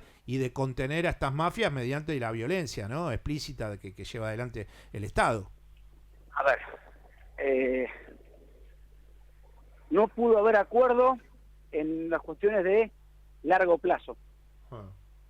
Pero entiendo yo que tiene que ver además con el contexto de urgencia en el que estamos, donde no hubo claridad en que había que hacer al mismo tiempo las dos cosas. El abordaje de la urgencia es tan importante como el abordaje del largo plazo, porque lo que te termina deslegitimando como gobierno es que vos no resuelvas la urgencia. Nos pasó a nosotros como Frente Progresista. Nosotros durante los primeros años de gestión entendíamos y seguimos entendiendo que es necesario abordar las causas que dan origen al problema de la seguridad pública y de la violencia. Eso es obvio. Pero si no abordás la urgencia, te quedás sin margen de legitimidad social para lo otro. Básicamente, ¿qué pasa? Perdés las elecciones. Y la gente te echa del gobierno porque dice, está todo muy bien con lo que vos querés hacer, pero hermano, a mí yo no puedo salir a la calle. Claro, pero en ese caso, entonces, el Frente Progresista, cuando deja el gobierno con el gobierno de Lifchit, no le dice, che, miren que en realidad estaba más que claro, ¿no? Pero no le dicen, che, acá hay una posta que deben seguir ustenes. Le digo a la audiencia, al gobernador Perotti. O sea, porque la urgencia siguió. A eso quería ir. Nosotros, en el último gobierno del Frente Progresista, del ingeniero Lifchit y el ministro Puyaro, habíamos logrado empezar un camino de, si se quiere, contención del problema, que se evidenciaba en la estadística. Vos tenías al 10 de diciembre del 2019, en Rosario, cerraste el periodo con la mitad de los muertos que recibiste Rosario el 10 de diciembre del 2015. Y tuviste el 10 de diciembre del 2022 más del doble de muertos los que había cuando el 10 de diciembre del 2019, digamos. Entonces tuviste una caída y después un rebrote. Lo que ocurrió en el medio de eso es que primero no hubo transición de gobierno, nunca hubo instancia para decirle, che, mirá, esto que vos decías, hay un camino que seguir en esto. No, eso no existió. No existió en ningún área de la gestión y tampoco en la más grave, que era la seguridad pública. Y segundo, hubo una valoración, a mi juicio equivocada. Él creo que ahora debe pensar lo mismo, pero a mi juicio equivocada, del gobernador Perotti, de que en materia de seguridad todo lo que se estaba haciendo era malo y había que arrancar de cero, tirando todo por la borda y arrancar con otra cosa. Ahí. Y la otra cosa de Perotti, de Perotti, ¿cuál es? No. O sea, porque ustedes tenían un enfoque, por ejemplo, ¿no? Con Maxi Puyaro como ministro de Seguridad del ex gobernador Miguel Lifchit. Ahora, cuando asume Omar Perotti la gobernación de Santa Fe, ese nuevo enfoque, ¿cuál es? Eso te iba a decir, no hubo otro enfoque. Vos reemplazaste una política que a tu juicio era errada, pero la reemplazaste por nada. Entonces, ¿qué empezó a pasar a partir de ese momento? Cada día mayores niveles de autogobierno de las fuerzas de seguridad, falta de conducción, falta de norte, falta de dirección de la política criminal. Ahora, Juan Cruz, cuando asume su primer ministro de Seguridad, que es Marcelo Saín, sí, Marcelo Saín yo lo he escuchado. Un delincuente. Bueno, al margen de eso, yo lo he No, escuchado. al margen no, porque... No lo puedo constatar, por eso te digo al margen, porque no lo puedo constatar. Hay causas judiciales en marcha. Bueno, están en marcha, todavía no se sabe. No, está procesado además. Bueno, pero todavía no está condenado. Pero digo, más allá de eso, ¿vos considerás eso de Marcelo Saín? No, ahora, y además considero que además fue un desastre económico, pero además un delincuente que nos terminó afectando porque los recursos son finitos, no son infinitos.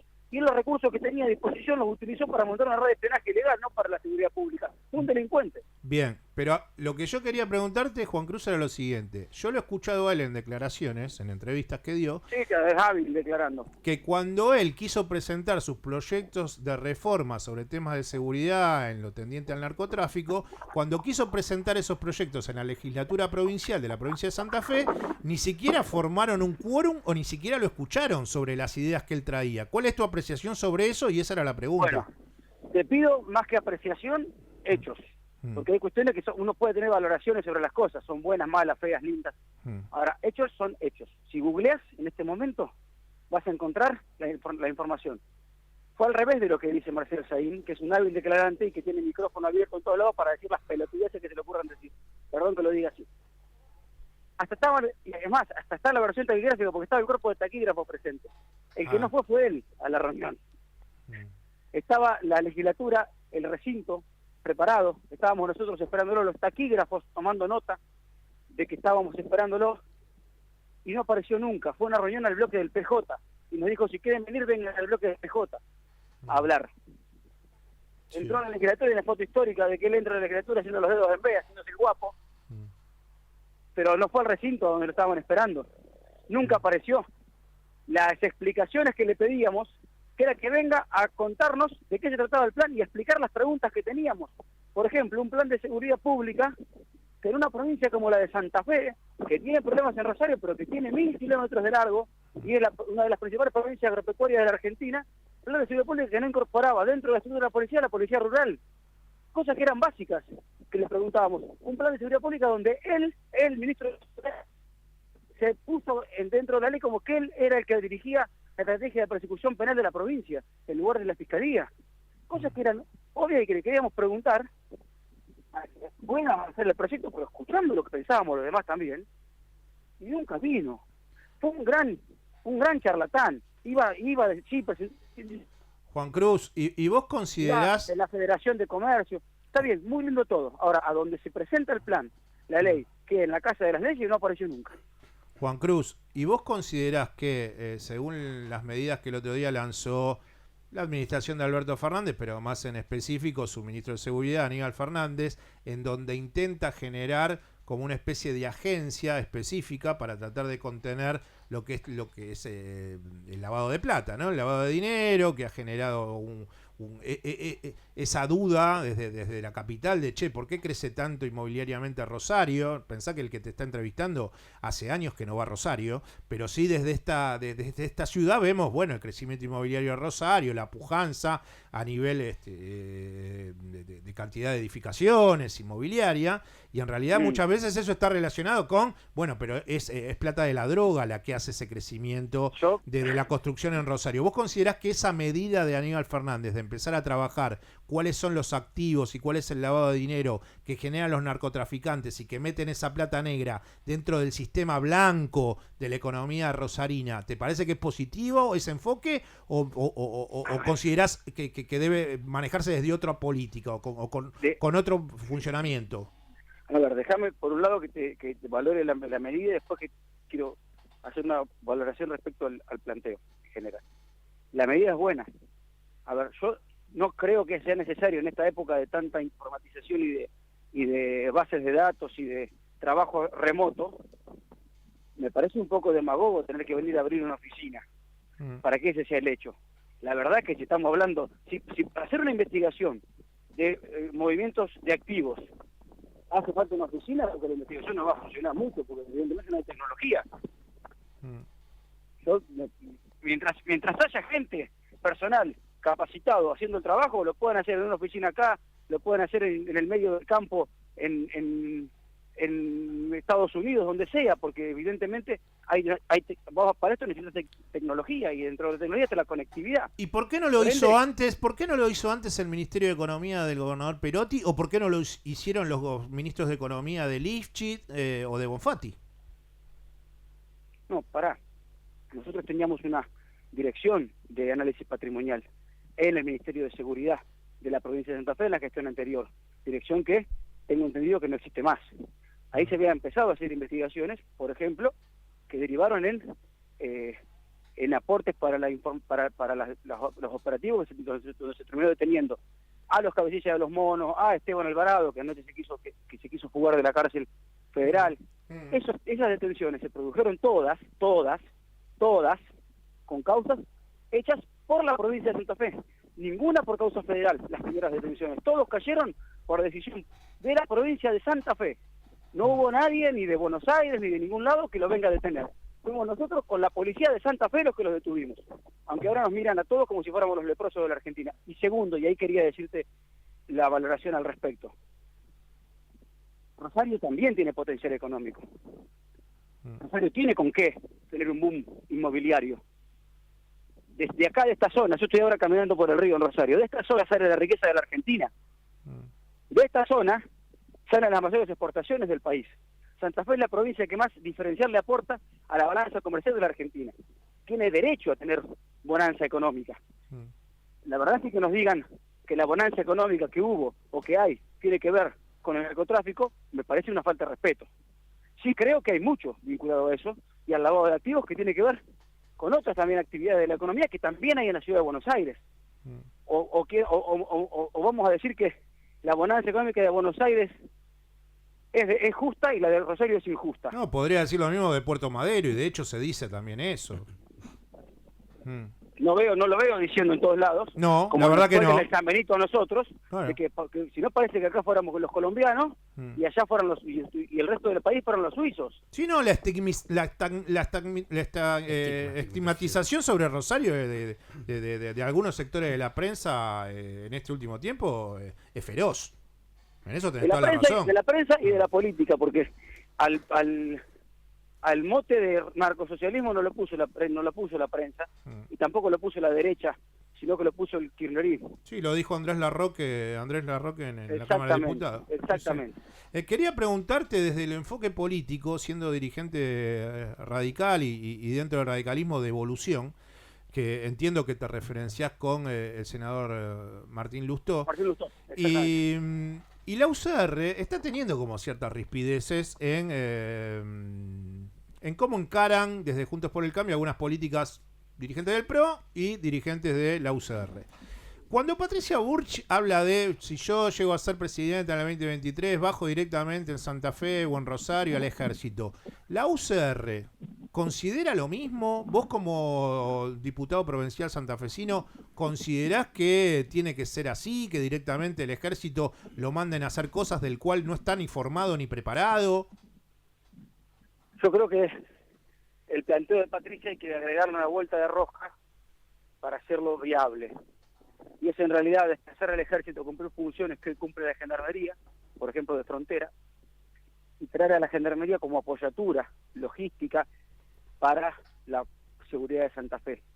¿A qué me refiero? Nosotros no podemos pedirle al Estado federal, a la nación, que haga por nosotros lo que nosotros no somos capaces de hacer. Por ejemplo, no podemos pretender que venga Nación a controlar las cárceles, cuando Santa Fe tiene estructura para hacerlo, lo que le falta es conducción política para que alguien lo haga. Entonces digo, tenemos que reordenar la policía, reordenar las fuerzas de seguridad, reordenar el servicio penitenciario, recuperar el control de la calle y de las unidades penitenciarias, y mientras se hace eso, se puede llevarle al próximo gobierno 6 meses de ordenar la situación de vuelta, no digo de que se vean los resultados, sino de volver a acomodar el tablero de manera tal de que pueda funcionar la cosa. Mientras eso se hace, sí va a hacer falta una apoyatura en cantidad de fuerzas federales. Después va a hacer falta más que cantidad, coordinación, para ponernos de acuerdo en cómo vamos a abordar el territorio, en qué va a hacer cada uno, dónde lo va a hacer y cómo lo va a hacer. Sin coordinación, la cantidad es si te puedo decir que es secundario la discusión, si son 3, 300 o 3.000. Y si son gendarmes, marines de infantería o lo que sea. El tema es que mientras no haya coordinación entre los dos estados, y a su vez dentro del estado santafesino, entre los 3 poderes, la cantidad, insisto, se pierde. Y por ahí, obviamente, también tenemos que evitar que la campaña electoral termine siendo ver una suerte de kermés, donde vienen todos a Santa Fe a ver quién ofrece más. Eso tampoco es sano y es lógico, porque también es cierto que los recursos también son finitos para la nación, y no hay una fábrica de gendarmes donde vos apretás un botón y salen gendarmes. Lo que sí necesitamos también es que haya una mirada de parte del Estado federal menos ambacéntrica, porque acá se han mandado muchas veces fuerzas federales y han venido, tienen meses, y al primer tiro que aparecía en el conurbano bonaerense se volvían al conurbano para evitar que le explote el conurbano al gobernador de la provincia de Buenos Aires. Juan Cruz. Eso tampoco puede pasar. Juan Cruz, el gobernador Perotti ha puesto en funciones a un nuevo ministro de Seguridad que se llama Claudio Brilloni, que reemplazó a Rubén Rimoldi. Que reemplazó a Laña, que reemplazó a Saín. Claro. Y claro, creo la concatenación es Saín, Rimoldi, Brilloni, ¿no? No, Saín, Laña, Rimoldi, Brilloni. Hubo 4 ministros. Bien. Bueno, lo que habla de el despipiole en el área. Ahora, Brilloni tiene vínculos con la policía de Santa Fe. Creo que él en su momento también había tenido otros cargos en seguridad dentro de la provincia como funcionario.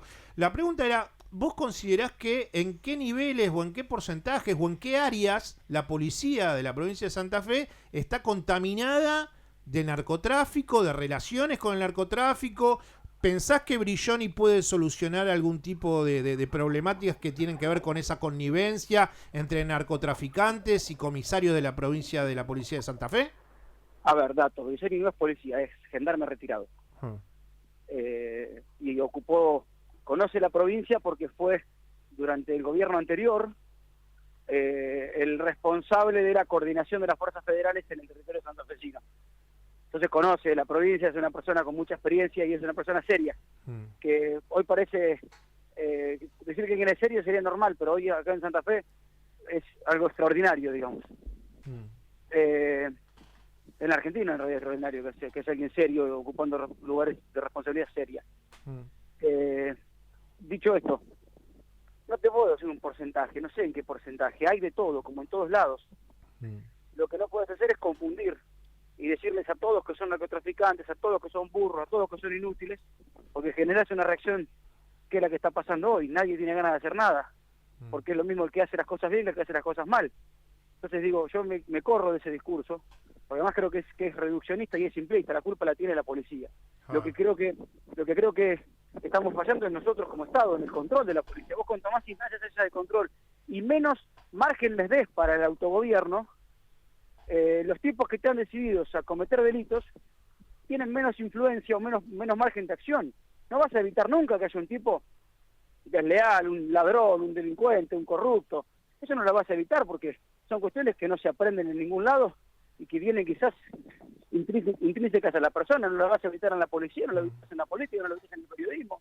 Digo, pero sí, cuanto menos márgenes haya de autogobierno y de campo de acción al libre albedrío, eso se va reduciendo. Por ejemplo, algo que parece, hoy lo charlaba a la mañana con los chicos de una radio de una universidad, que quizás para lo académico parezca algo pequeño, cuando se mira todo desde la complejidad del problema. Pero, por ejemplo, Santa Fe había logrado tener en las grandes ciudades centralizar la organización policial en torno al 911. ¿Qué implicaba eso? Que los comisarios de cada una de las comisarías perdían poder. ¿Por qué perdían poder? Porque a dónde se desplazaba la policía, cómo se desplegaba en el territorio, no pasaba más por su decisión. Entonces se terminaba esta historia de la zona liberada. Acá no patrullan porque el comisario arregló con Pirulo, entonces acá no patrullan. Eso se terminaba objetivamente porque vos le sacaste al comisario el poder de tomar esa decisión. Vos llamás al 911 y te dicen, me pasó a mí que me robaron la semana pasada. Llamás al 911 y la respuesta del 911 fue llame a la comisaría más cercana. Juan Cruz, en la policial. provincia de Santa Fe no hay reelección, tengo entendido, gobernador, no. y igual que Mendoza, y Perotti, bueno, culmina su mandato el 10 de diciembre del 2023. Desde la Unión Cívica Radical, ¿están en alianza con el PRO? Porque, bueno, vengo de la experiencia de Tierra del Fuego, de los rifirrafes que hay justamente en Mendoza. Desde Juntos por el Cambio, ¿vos considerás que van a llegar a unificar en un mismo candidato? ¿Va a haber unas internas? Porque en realidad lo que quería preguntarte para terminar esta entrevista y agradeciéndote es cómo sigue esto desde Juntos por el Cambio. Bueno, dos o tres cosas, Marcelo. Primero, acá hay una versión, si se quiere, XXL de Juntos por el Cambio, porque convivimos en lo que se le ha denominado mediáticamente el Frente de Frentes, donde convivimos el Frente Juntos por el Cambio y el Frente Progresista. Claro. O sea, la Unión Cívica Radical, el socialismo, como de vértice de esto por su desarrollo territorial, el socialismo, el PRO, la democracia progresista, la coalición cívica. Somos 11 partidos que estamos en la mesa de coordinación de la oposición santafesina. Vamos a llegar todos juntos a las elecciones, sin lugar a dudas. El socialismo en unos días tiene su congreso partidario ya para reafirmar la participación en este frente opositor, el radicalismo del mismo modo. Entiendo que probablemente tengamos, sí, elecciones internas para elegir el candidato. Hasta ahora la única persona que expresó su voluntad de ser gobernador es Maximiliano Puyaro, que además cuenta con el respaldo de la mayoría de la Unión Cívica Radical, del PRO y de... Bueno, él también es de la UCR Revolución, vos trabajás mano a mano con él. Sí. Trabajo con él, es el presidente de nuestro bloque además. Hasta ahora es el único que ha manifestado públicamente su decisión de ser candidato a gobernador. El resto estamos esperando qué planteo va a ser el Partido Socialista, si tiene candidato propio, que podría ser Clara García, que va a ser los otros sectores del radicalismo, que estamos todavía esperando. ¿Y vos considerás que en el caso de Puyaro va a tomar algo de lo que va a dejar, en caso de salir ustedes ganadores para la gobernación de la provincia, algo de las políticas que en estos días está instalando el ministro de Seguridad Nacional, Aníbal Fernández? Yo vuelvo a preguntar, ¿cuáles son las políticas que trajo Aníbal Fernández? Bueno, bajar gendarmes, esto que hablábamos de la agencia de la UIF. ¿Cuántos gendarmes vinieron? Creo que arriba de 1.700, por ahí, ¿no? No, vinieron 300 gendarmes. ¿Pero el total no es que lleguen 1.700 en estos días? Total, con los que había va a haber 1.700. 1.400 más 300. Está bien. O sea, si la política para traer 300 gendarmes divididos en 3 turnos son 100, que dividido el territorio se te pierden. No, vamos a ser serios. El ministro Fernández, bueno, me ahorro los calificativos porque no quiero ser mal educado. Pero nos están tomando el pelo. Si la política federal para Santa Fe es esta, nos están tomando el pelo. Obviamente que necesitamos respaldo y en cantidad. Pero más que ese respaldo en cantidad, si el respaldo en cantidad son 300 gendarmes, estamos en problemas, porque además creo que lo que no se dimensiona es cuando se mandan los gendarmes, el mensaje que se le da al resto. Obviamente que hacen falta gendarmes, yo no digo que no. Hace falta también información seria respecto a la cantidad que son, qué funciones cumplen, dónde están, para qué están haciendo. Acá tuvimos el desembarco anterior de gendarmes, que se anunciaron 1000 y vinieron, este mismo gobierno anunció 1000 y anunció una base operativa que iba a estar instalada en marzo del año pasado. Estamos ya a un año de que debería estar instalada la base operativa y las palabras se las llevó el viento y son anuncios que se repiten y cada 6 meses se anuncia lo mismo. Oficina de la UIF, llegada de gendarmes, y estamos siempre como vinimos de Europa.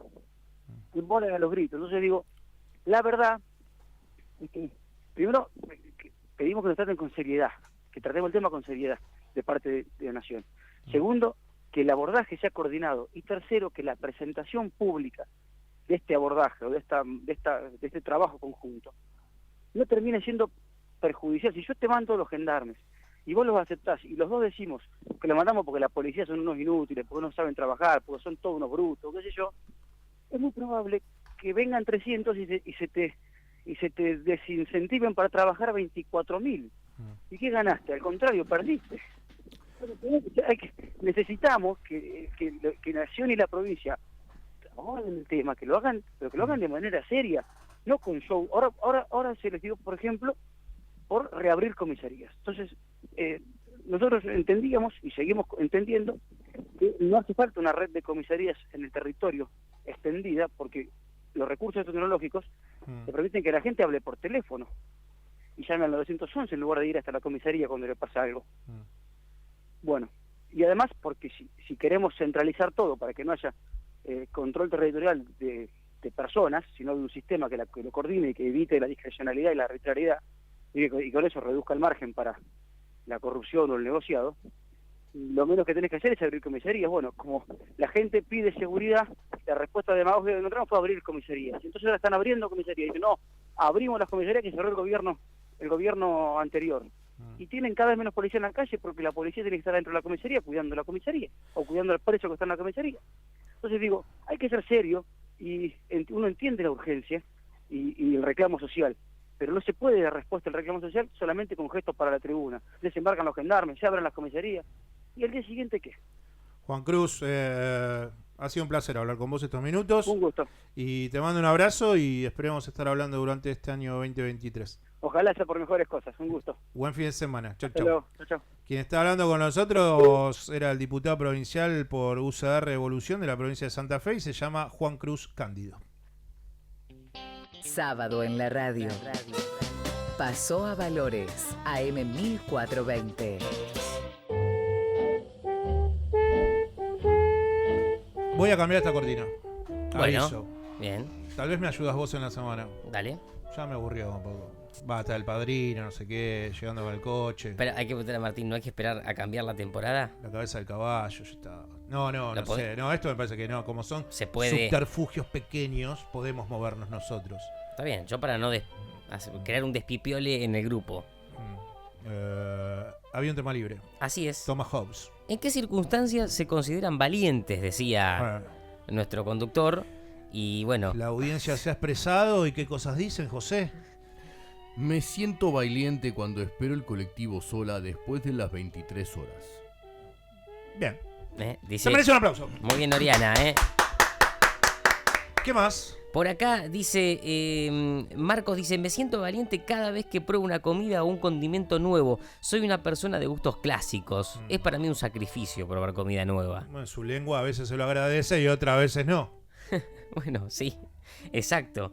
Gracias, Marcos, por tu mensaje. Después está Laura que dice, la valentía que siento en mi cuerpo cada vez que hago un trámite bancario yo sola. No tiene explicación. ¿Cómo se llama la Laura? oyente? Laura, yo me siento igual. Sí. Me siento exactamente igual. Y ahora mejoró, y eso que ahora mejoró. Y aparte tiro ahí como un mensaje contestatario siempre al que me atiende del banco, diciéndole, con esto de la automatización laboral, vos en breve te quedás sin laburo, ¿eh? Le metía miedo. Exacto. ¿A dónde vamos? Se lo has dicho vos, ¿no? Sí, por eso yo voy así como con un manifiesto, diciendo, Claro. ¿a dónde vamos con esto? El otro día, de hecho, voy a un banco, una sucursal, acá en Capital, y me dice, no, por acá no podés sacar dinero por caja. Ya no más. ¿Por caja ¿Perdón? no? Ya no más. Tenés que ir a otra sucursal. Pero... Y en otra sucursal, a 20 cuadras me estaba mandando, 15, ponele, ahí sí podía retirar dinero por caja. Yo hice una pregunta, así me dice, che, si yo quiero retirar de la de débito, tal, no, Claro. acá ya no. Por caja Tenés se que ir a retira otro dinero a otro lado. Claro. Esos son puestos de trabajo de personal bancario que ya no atiende más. Exacto. Porque todo va por... Si no, el cajero. Online. Sí, y si no, te dicen ante el cajero. ¿Hay más valientes? Hay más valientes. Mira, acá Agustina nos escribe y dice: cuando era chica me sentía valiente cuando mi mamá me dejaba sola en la fila del supermercado. Era peor, ese es buenísimo. Y era Es peor cuando te decía, excelente. quédate acá guardando el lugar que ahora vengo, No, y tardaba no, 47 minutos. Sí, iba a buscar la manteca que se había olvidado, que la quería agarrar al último momento. Y vos estás así, decías, vos decís, no tengo plata, ¿qué le digo a la cajera? Claro. Si se me quiere mandar alguien, ¿cómo lo freno? Preguntas de niño, ¿no? Que uno se hace. Sí. Estaba pensando en hechos de arrojo para atrás. Para complementar, ¿no? Con Que hayas con los tenido. mensajes. Ya tiré la del salchicha, que bueno, ahí di todo. Tampoco es muy buena la de salchicha. Bueno. Nadie se tiró. Al agua nadie en está. ese momento me tiré yo. Claro. Capaz que nadaba al revés. Nadie corrió la biblioteca. Y era el atardecer, o sea, no es que, a ver, el hecho sucedió del salchicha en la piscina a las 14:34. Ahí me sorprendió lo de las Era mesas. como a las 19:52. Sí, La gente ya sale de la piscina. ¿Vale decir que yo nadaba entre aguas vivas? Bueno, tremendo. Como un hecho valiente. Porque Peligrosas. en las toninas siempre estaba Sí. lleno y Y la sí. verdad que nunca lloré por un agua viva. Bueno, bien. Sabías esquivar. Claro. El amarillo. No, esa no la vi. Las peligrosas. No, He visto sé. gigantes. Después lo voy a He chequear. visto gigantes. ¿Algún mensaje más?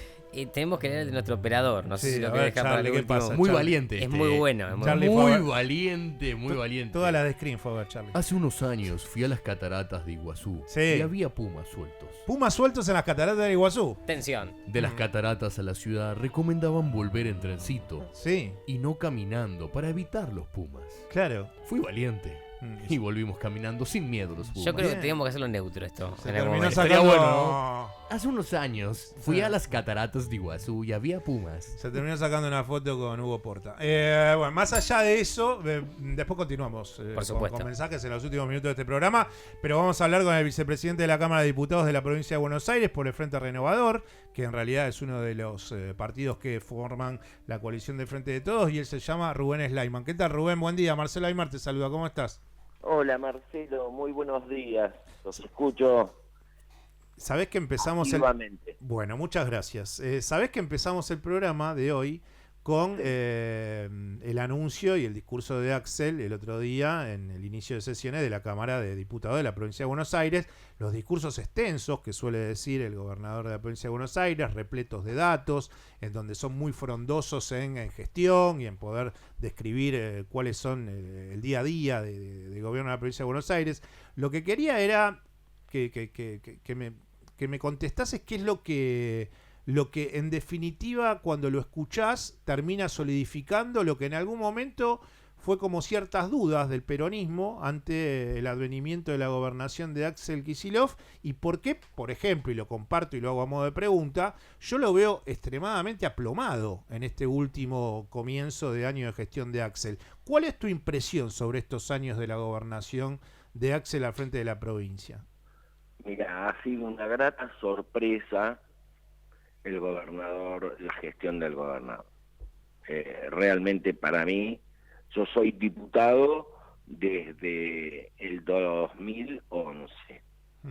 Me tocó 4 años del impresentable de Daniel Scioli, que era solo marketing y publicidad y dudosa transparencia en la gestión. Luego, los 4 años de Vidal, que sabemos lo que fue. El ostracismo. Un desastre que lo superó a Daniel Scioli, pero bueno, Daniel Scioli no fue bueno. Y aparece Kicillof. Aparece Kicillof, lo primero que hace es instalarse, que es un mensaje a la sociedad, instalarse en la gobernación, en la residencia del gobernador. Recordás vos que Scioli vivía en La Ñata, María Eugenia Vidal... En la base... porque entre comillas combatía no sé a quién, vivía en la base de Palomar. Sí, la base Y aérea. este gobernador fue y se instaló en donde correspondía, en la residencia del gobernador, que no utilizaba ni quien yo creo que fue un gran gobernador, que fue Felipe Solá, e incluso Duhalde. Ellos no vivían en la residencia del gobernador.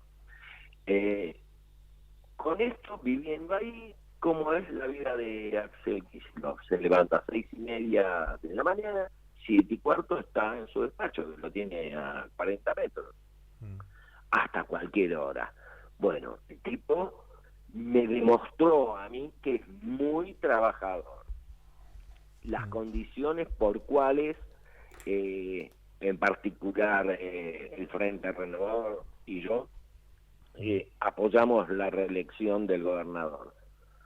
Muy trabajador, honesto, transparencia total en la gestión, y un tipo que se camina a toda la provincia y que realmente ha sido sumamente democrático en repartir las obras.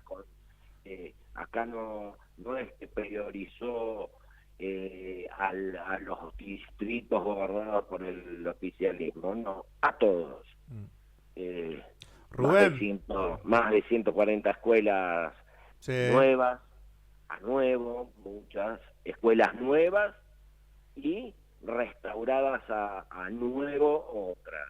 Sí, no, hemos dado nosotros datos recién en el programa, porque desmenuzamos todo el discurso del lunes pasado, y hemos dado datos muy contundentes, pero por eso quería darte tu impresión y ahora llevarte a algo más de política nacional y del Frente de Todos. Pero bueno, cerrando, el mejor gobernador, o uno de los mejores gobernadores que me tocó conocer. Bueno, dicho de un dirigente de peso en la provincia de Buenos Aires, proveniente del Frente Renovador, bueno, me imagino que es un análisis... De peso 90 kilos.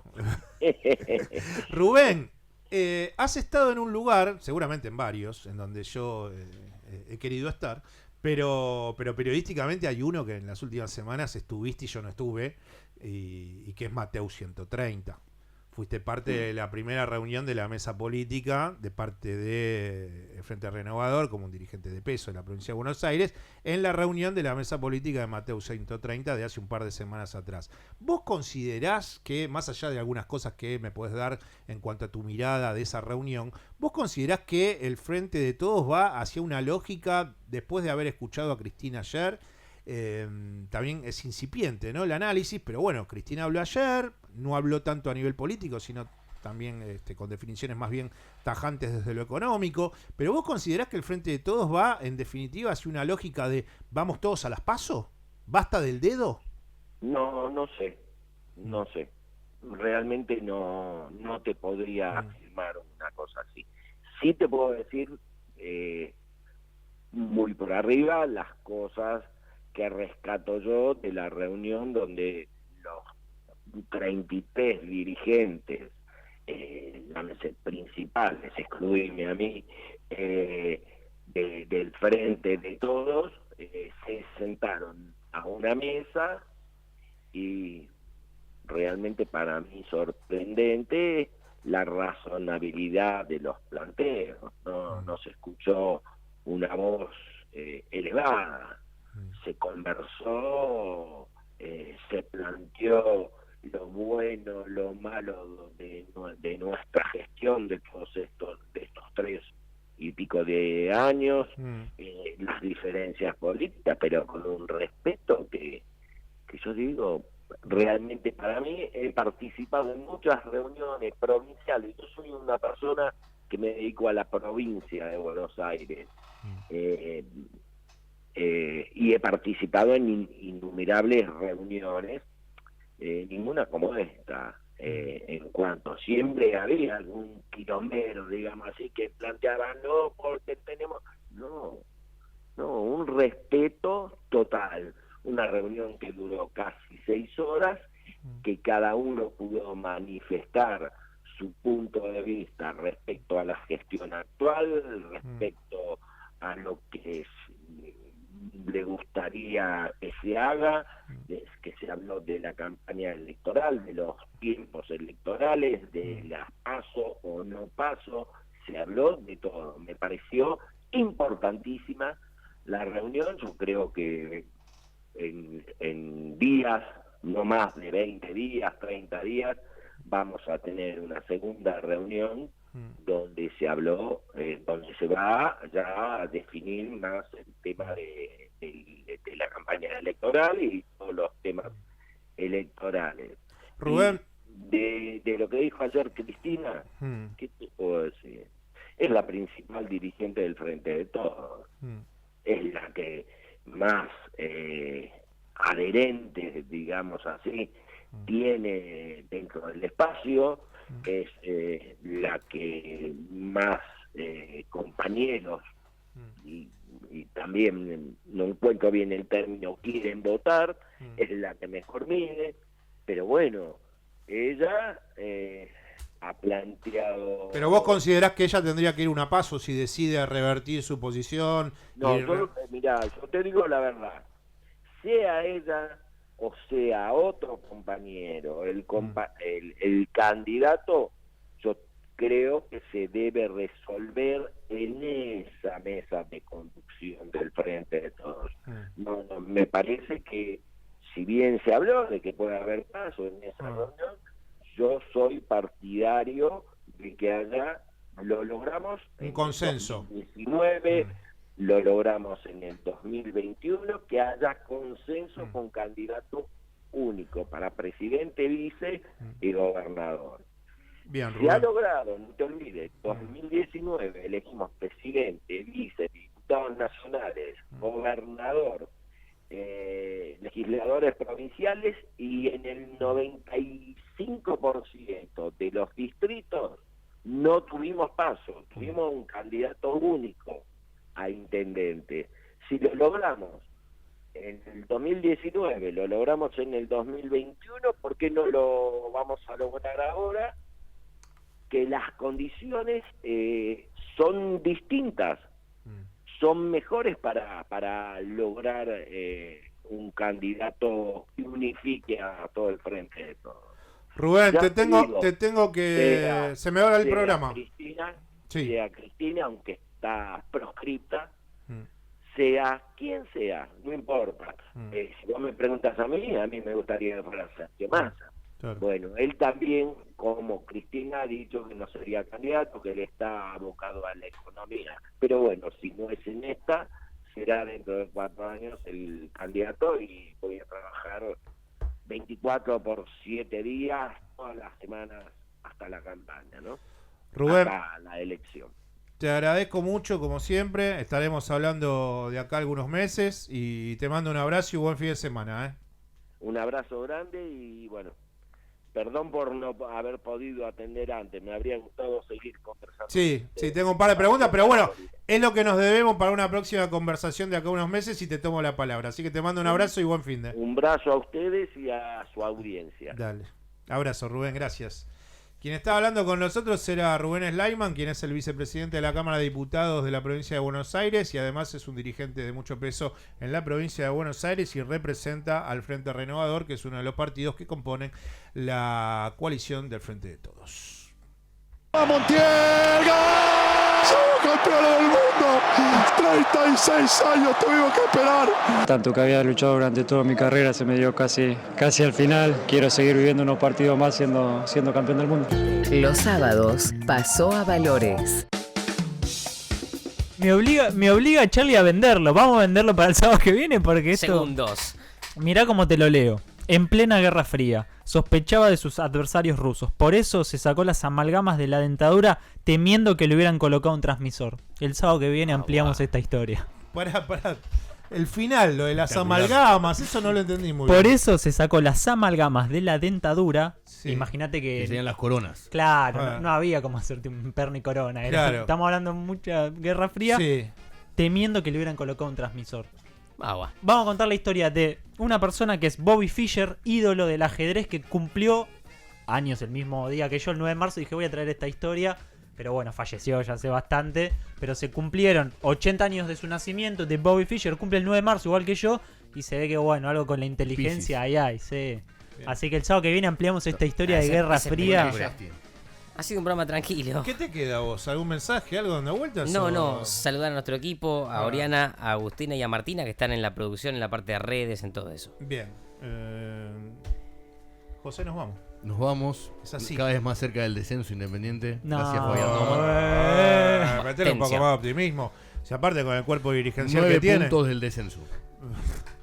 Martín, nos vamos. Con mayor optimismo después de ganar. Nosotros ganamos. ¿River cuándo juega? Mañana con Godoy Cruz. ¿En la cancha River? Sí. Muy llorón de Michelista, Bueno, es europeo. Muy llorón, pide que lo abracen, que lo saluden. Basta, Micho. Es europeo, Catalini, nos vamos. Un gusto. Con tu valentía y tus aguas vivas. Así es, por supuesto. Operó este programa, el de siempre, Charlie de la People. ¿Quién viene ahora? Llega Sebastián Domenech con su equipo y Sala de Situación. Nosotros nos escucharemos el próximo sábado a las 11. Quien les habla es Marcelo Aymar. Les dejo un beso. Buen fin de semana. Y esto fue Pasó Valores marzo 2023. ¡Wow!